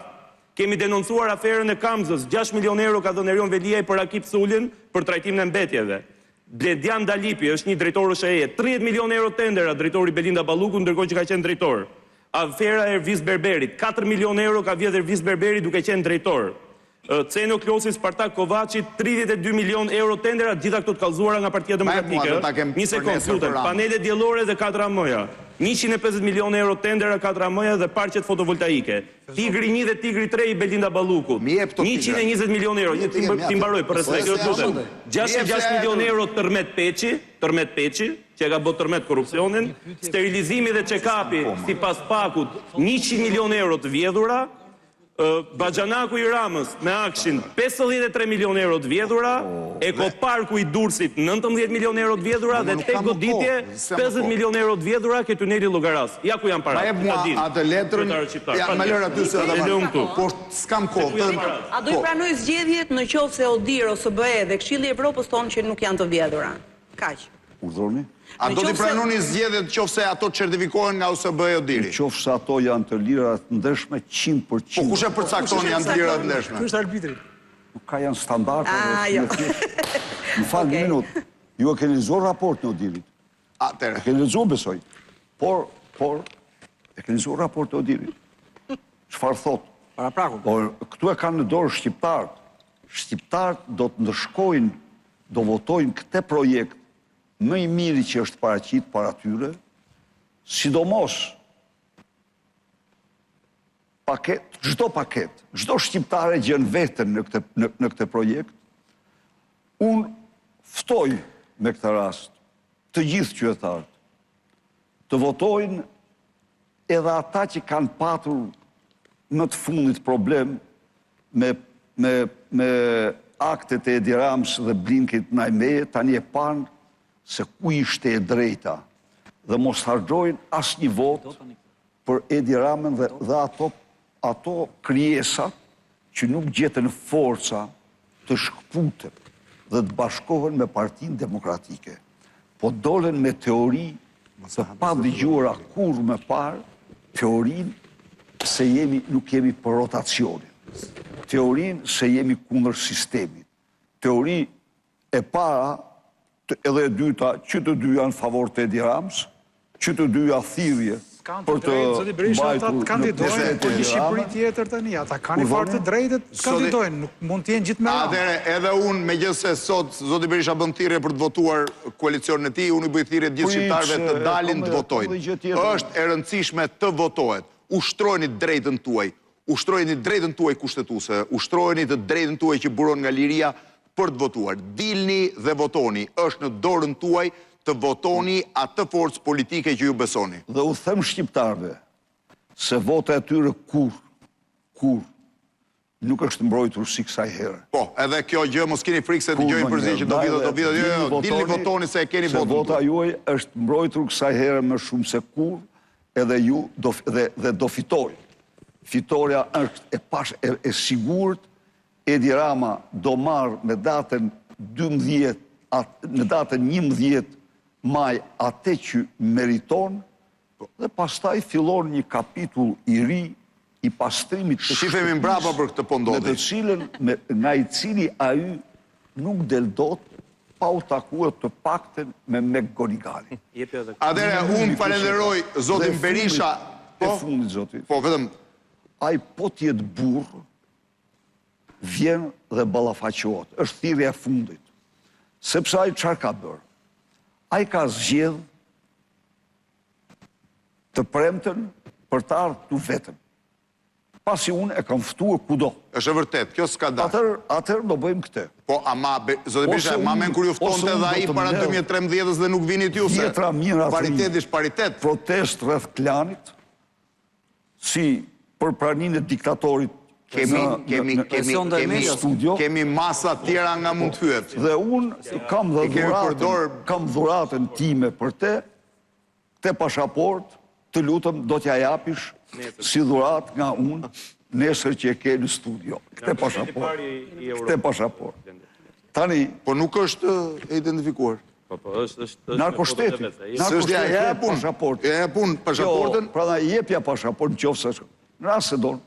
Dhe e fundit, ai pasi u mur me charlatanizma, me banalitete, me këtë, tani ka hap del me ca grafiqe. Duhet të them këtu, për të respekt të studios, sa ato janë fund e krye mashtrim. Mashtrime të paskrupullta. Dhe cili do shqiptar që kërkon të vërtetën e ekonomisë shqiptare këto 12 vite, të mos ligjoj asnjë fjalë nga Sali Berisha, por vetëm të lexoj raportin e Fondit Monetar Ndërkombëtar. Çfarë tregon ky raport? Në qoftë se Edi Rama u paraqet shqiptarëve grafik se është rritur krahasuar me 2013-ën. Zoti Berisha, qytetarët e din vetë se nuk presin grafikët. Fondi Monetar Ndërkombëtar fakton se është rritur gjithsej 68% dhe se është rritje mjerane quhet kjo. Dhe se rritje ndën potencialin sipas vetë, jo, prandaj s'vjenaj. Aja, këtu është puna. Pse nisa unë këte? Pse e nisa? Asnjëri që është pushtet nuk ka dalë në debat me atë që është sfidant. A i të shfrytëzon kur rënjën e kursit të euros me 20%, bën llogaritje me kur kombi ishte 2.8 milion dhe kur tani është as 2 milion dhe përmbys grafike. Thot Fondi thot se 12 vite ekonomia shqiptare në dallim nga ekonomitë e rajonit u rritë ndën potencialin e saj. Rritja ndën potencial është rritje mjerane. Në qoftë se Rumania u rrit me 160%, në qoftë se Bullgaria u rrit me 130%, në qoftë se Serbia u rrit me 90%, Shqipëria u rrit gjithsej me 68% dhe kjo është rritje mjerane. Gjithsecili çdo qytetar e ndjej. Së dyti po tek rritja. Shqiptar kujdes, se kur rritja nuk tregon mirëqenie. Një rritje në cilën vidhen, ti mund të rritesh 100 lek, por në qoftë se në ato 100 lek, 60 ti vjedhin, ti faktikisht kjo rritje ndahet, të gjithë të tjerë ndajnë vetëm 40 lek. Pra ndajnë varfëri dhe mjerim. Janë këto dy faktorë se unë i kam pa ato grafike që ai, dhe që ai s'ka sa i shkruan dorë, kontrolloja dorë, mos e prano me shkrim në dorë. Jo, mos e prano. Jo, quhet kopje? Jo, i thoi nxjerr dorë shu. Quhet kopje? Unë po them test droge, sa atë e ma mirë, po këtë tjera të pak, kam thënë. Nuk po çan kokë fare kësaj herë, s'po vjen as me shënime asgjë. Kur po? S'po çan kokë kësaj herë, po vjen edhe pa shënime, pa gjë më sa po shoh. Sepse i ka plas sipa. Atëherë unë falenderoj zotin Berisha, ekipin e tij, 4 gazetarë që drejtuan pyetjen, në kalim spotet e dyta, jo s'ka më pra, po kalim spotet e dyta publicitare. Si? Me 11 maj votojnë ndryshimin. Atëherë kalim spotet e dyta publicitare në pjesën e tretë. Një profil i Etem Magës, kandidati i Partisë Demokratike në listën e hapur i koalicionit për Aleancën Shqipërisë Madhështore në qytetin e Tiranës, i ikur që në vitin 1990 me ambasadat në Francë, ku pati një jetë suksesshme kryesisht në sipërmarrje, është rikthyer tani për të kontribuar në vendin e tij, ku ka zgjedhur Partinë Demokratike, me të cilën militon prej kohë të gjatë tash mbas një sipërmarrje të suksesshme në Francë, ka zgjedhur të kandidojë në Shqipëri. Po cili është vizioni i tij? Pse po lë investimin e tij 35 vjeçar në Francë për të kandiduar në Shqipëri? Është një material i përgatitur nga gazetarja Elida Marvataj.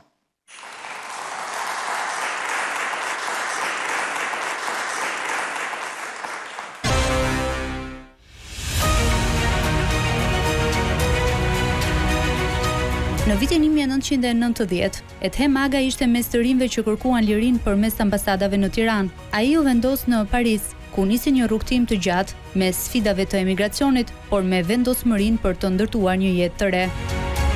Sot, Etem Maga është kandidat për deputet i Partisë Demokratike në Tiranë, duke sjellë në politikën shqiptare, sikurse vetë ai thot, përvojën e emigracionit, modelin e njeriu që nuk harron kurrë nga vjen dhe dëshirën për të sjellë ndryshim të vërtet në politikën shqiptare. Kësaj here kam ardhur nga rruga e madhe rruga e ambasadave, po kur jam larguar në vitin 1990, unë kam kaluar nga një rrugicë shumë e vogël edhe kam kapurcur murin e ambasadës, kanë qenë ditë të tmerrshme. Të tmerrshme në ç'kuptim?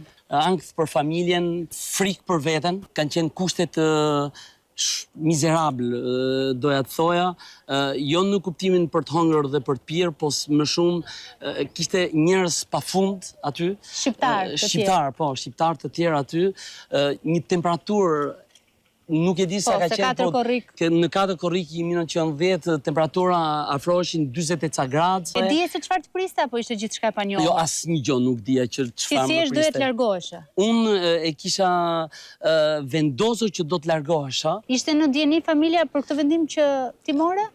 Po, sepse unë fillimisht një ditë përpara me datë 3, unë shkova dhe u futa në ambasadën italiane.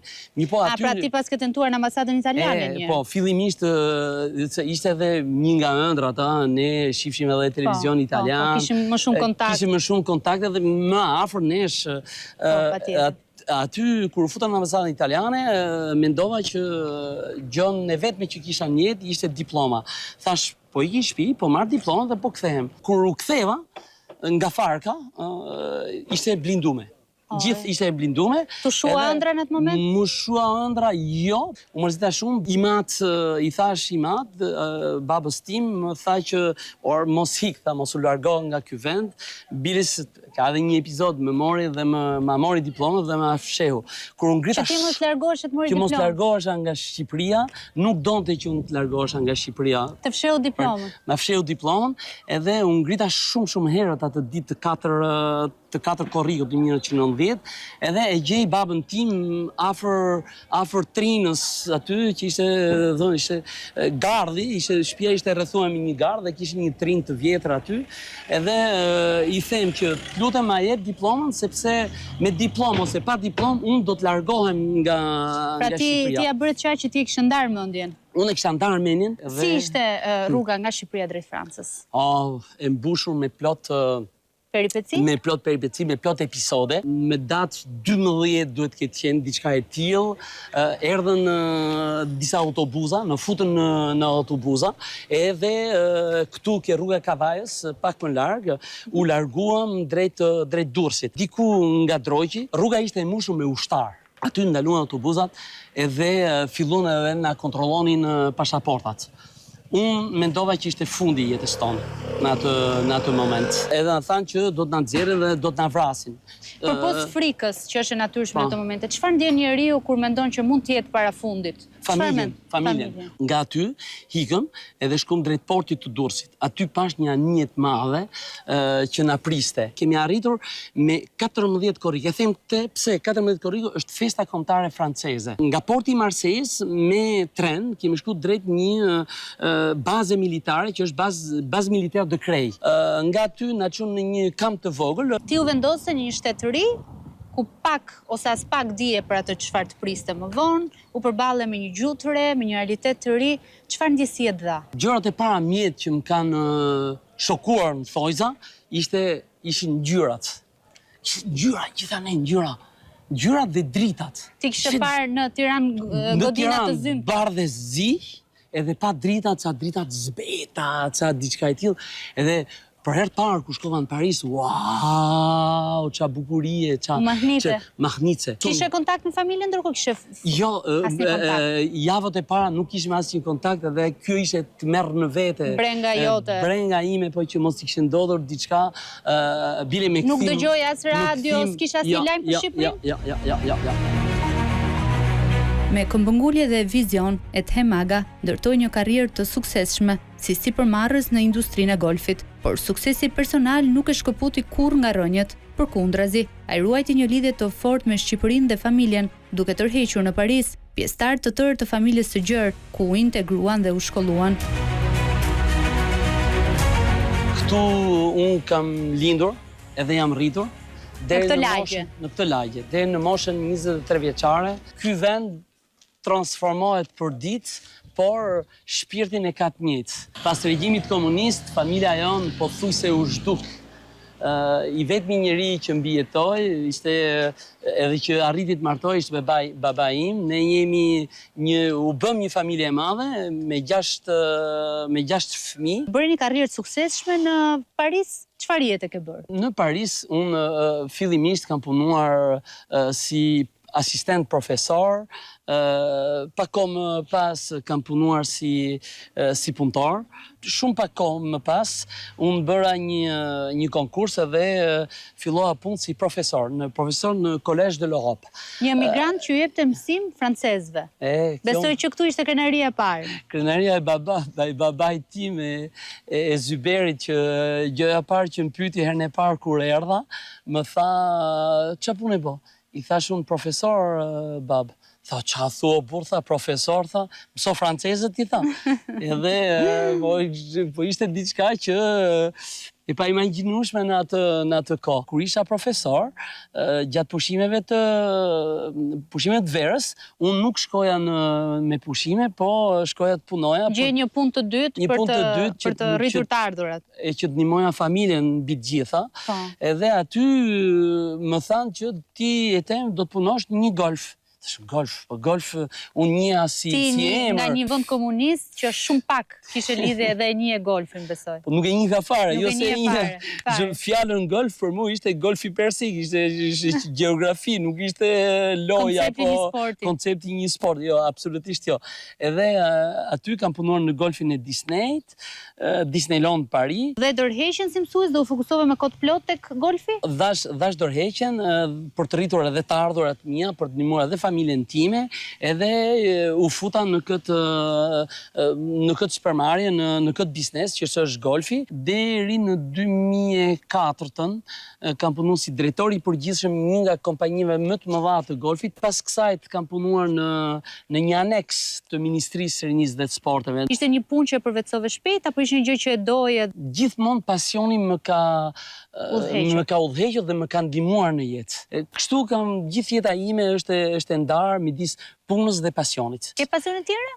Kam edhe pasione tjera, kam qejf të jap avionit. Kur vendose ta hapësh vetë këtë biznes? Diku nga viti 2005 kam ndërtuar një kompani me vllajin tim që bashkë të dy e menaxhojmë dhe e drejtojmë këtë kompani. Me nipin tim të madh kemi një kompani tjetër, kompani makinash. Ke sot disa biznese. Je shumë i pasur? Apo pasuria është një koncept shumë relativ? Pasuria ime më e madhe është shkolla. Ato që i matë me mundime dhe me djerës madha, jam munduar unë t'ja jap fëmijëve, nipërve dhe mbesave të mia, që i ka marrë që gjitha në Francë. Ke mundësuar që ata të studiojnë, të integrohen, të vazhdojnë jetën e tyre? Po, janë pothuajse të gjithë në Francë. Kush mbush moshën 18 vjeçare e ka derën e hapur të vijë, të jetojë tek unë, të studiojë nëpër universitetet më të mira të Parisit, të formohet. Edhe dëshira ime e fundit është që të gjithë të kthehen në Shqipëri. Duke shumë i lidhur me familjen e tem. Jam shumë i lidhur me familjen. Kam qenë shumë i lidhur me nënën time që kam pas me shpirt e doja, kam qenë shumë i lidhur me babain tim, po jam i lidhur shumë edhe me vajzat e mia, me motrat e mia, me vëllezërit e mi. Jetove 23 vite në Shqipëri dhe thuajse 35 vite në Francë. Pra e ke ndarë jetën pjesë më të madhe të jetës e ke kaluar në Francë. Emigrantët thonë që kur shkojnë në një vend nuk ndihen kurrë si në shtëpi, po edhe kur kthehen në vendin e tyre shohin që kanë humbur atë lidhjen. Ti ndihesh si në shtëpi kur je këtu? Elida, unë kur jam në Francë, jam në shtëpinë time, ndjehem në shtëpinë time, sepse jam në shtëpinë time, në momentin që unë vi në Shqipëri, në mënyrë automatike, më duket sikur nuk jam larguar asnjëherë nga Shqipëria. Sot që po flasim bashk, ju ma kujtoni Francën. Kur jam këtu, jam shqiptar, notoj në Shqipërinë time. Ethem Aga është i qartë për platformën e tij dhe angazhimet që do të ndërmarrë në Parlamentin e ri. Thotë se do të punojë pa rreshtur që diaspora të ketë një përfaqësim sa më të madh në parlament, do të ketë në fokus çështjet e pronësisë, por edhe zhvillimin e Tiranës për te zhvillimit urban. Ti e tem po punon me këtë fushatën tradicionale që takon qytetarët, je gjithkohës në terren, ke këtë komunikimin ball për ball, le të themi, me qytetarin, apo ke zgjedhur këtë fushatën e rrjeteve sociale, me video që bëhen virale, që mund t'japin shumë shikueshmëri dhe ta përçojnë mesazhin tek shumë njerëz, apo po ecën me të dyja paralelisht? Nuk i kemi neglizhuar as rrjetet sociale, por as edhe terrenin. Unë mendoj që terreni është shumë i rëndësishëm. Pa neglizhuar edhe televizionet, edhe rrjetet sociale dhe kontaktet me njerëzit. Cila është filozofia jote? Është puna. Një punë e parreshtur, një punë e jashtëzakonshme. Unë them që duhet të punojmë çdo ditë, të shkojmë në shtëpi në shtëpi, rrugë në rrugë, sy në sy, të dëgjojmë problematikat e njerëzve, janë të mëdha, me thënë të drejtën, dhe zonat në cilët ne mbulojmë është shumë e gjerë, është shumë e madhe. Ideja është që ne të kemi një impakt tek njerëzit. Shoh këtu për rreth teje shumë të rinj, beson tek potenciali të rinjve? Jo vetëm që besoj, por kjo është një nga arsyet të cilët unë kam ardhur të bëj fushat. Nuk dua dhe nuk kam qejf që këto të rinj të largohen nga Shqipëria në moshën në cilën unë jam larguar. Cila është fryma që ndjen tek qytetarët që takon? Shumë pozitive. To flasim për sondazhet. Unë sondazhet i kam me vete. Nuk kam takuar asnjë qytetar që të jetë i kënaqur. Ka një varfëri të jashtëzakonshme.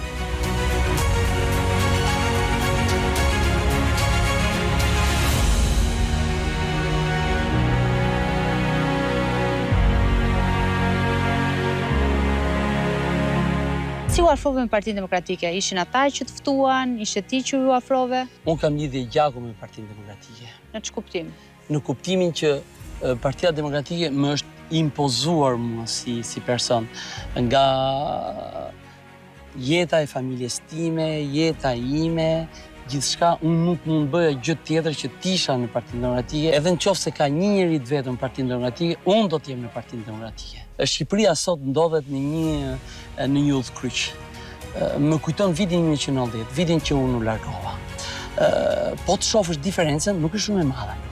Atëherë, unë jam larguar gjatë regjimit komunist, kthehem sot, 35 vite më mbrapa, është një regjim autoritar. Unë jam në listat e hapura të Partisë Demokratike edhe si pjesë e diasporës, sepse kush më mirë se unë, që kam jetuar 35 vite në Paris, në Francë, në diasporë, mund t'i njohë problemet e diasporës. Ka ardhur me kostumin një sipërmarrësit suksesshëm, me një migranti që ka bërë një histori suksesi, po sa mirë e njeh politikën. Po mirë, kjo është politika. Politika është ndershmëria, politika është përgjegjësia, politika nuk është justifikim. Akti i parë politik i imi është largimi nga Shqipëria. Akti i dytë është vajtja në Partinë Republikane, të cilën unë jam bërë antar i Partisë Republikane, themelimi i Partisë Demokratike që jam antar i Partisë Demokratike, si edhe përfaqësimi im në strukturat e Partisë Demokratike, janë akte politike. Në vetvete jeta është politik. Nëse ti e fiton një mandat, ku do të fokusohesh? Jo, nëse e fitoj. Unë mandatin do ta fitoj. Se unë kam hyrë në politik për të fituar një mandat edhe për të përfaqësuar komunitetin të cilët unë jetoj, por edhe diasporën. Një nga objektivat e mia është edhe të punojnë në Parlamentin e ardhshëm të Shqipërisë për rezervimin e vendeve të caktuara në Parlamentin e Shqipërisë për diasporën. Është edhe problematikat e pronës. Çështjet e pronësisë janë një problem shumë i nxehtë në këtë vend. 35 vite më mbrapa duhet me patjetër të rregullohet. Partia Demokratike ka një platformë të rregullimit të problemit të pronës. E shikoni ju gjithë këto vende? Nuk kanë tapit e tokave. Ka shtëpia këtu që janë pa legalizuara. Keni lidhje të fortë me fshatin, e sheh zhvillimin e Tiranës për te atij që quhet zhvillim urban, pra edhe me bujqësinë, me blegtorinë, me fshatrat? Është shumë e rëndësishme. Si mundet që të kesh të zhvilluar një qendër qyteti edhe mos kesh të zhvilluara periferin e qyteteve. Kjo tregon kulturë, edukat. Njerëzit duhet të jetojnë në të gjitha vendet, si më thonë, në qendër të qytetit, në një pallat apo në një fshat, duhet të kenë të njëjtat kushte. Të marrin shërbime njësoj. Pse duhet të besojnë qytetarët ty? Sepse unë zotohem para qytetarëve, para zgjedhësve të mi, që do të jem një njeri ndershëm edhe punëtor, do të punoj për ta. Unë jam njeri i kompletuar në Francë, e kam fituar jetën time me djersën e ballit. Unë nuk vi në Shqipëri që të përfitoj diçka materiale apo lek. Unë vi që t'jap kontributin tim. Faleminderit dhe sukses. Faleminderit juve.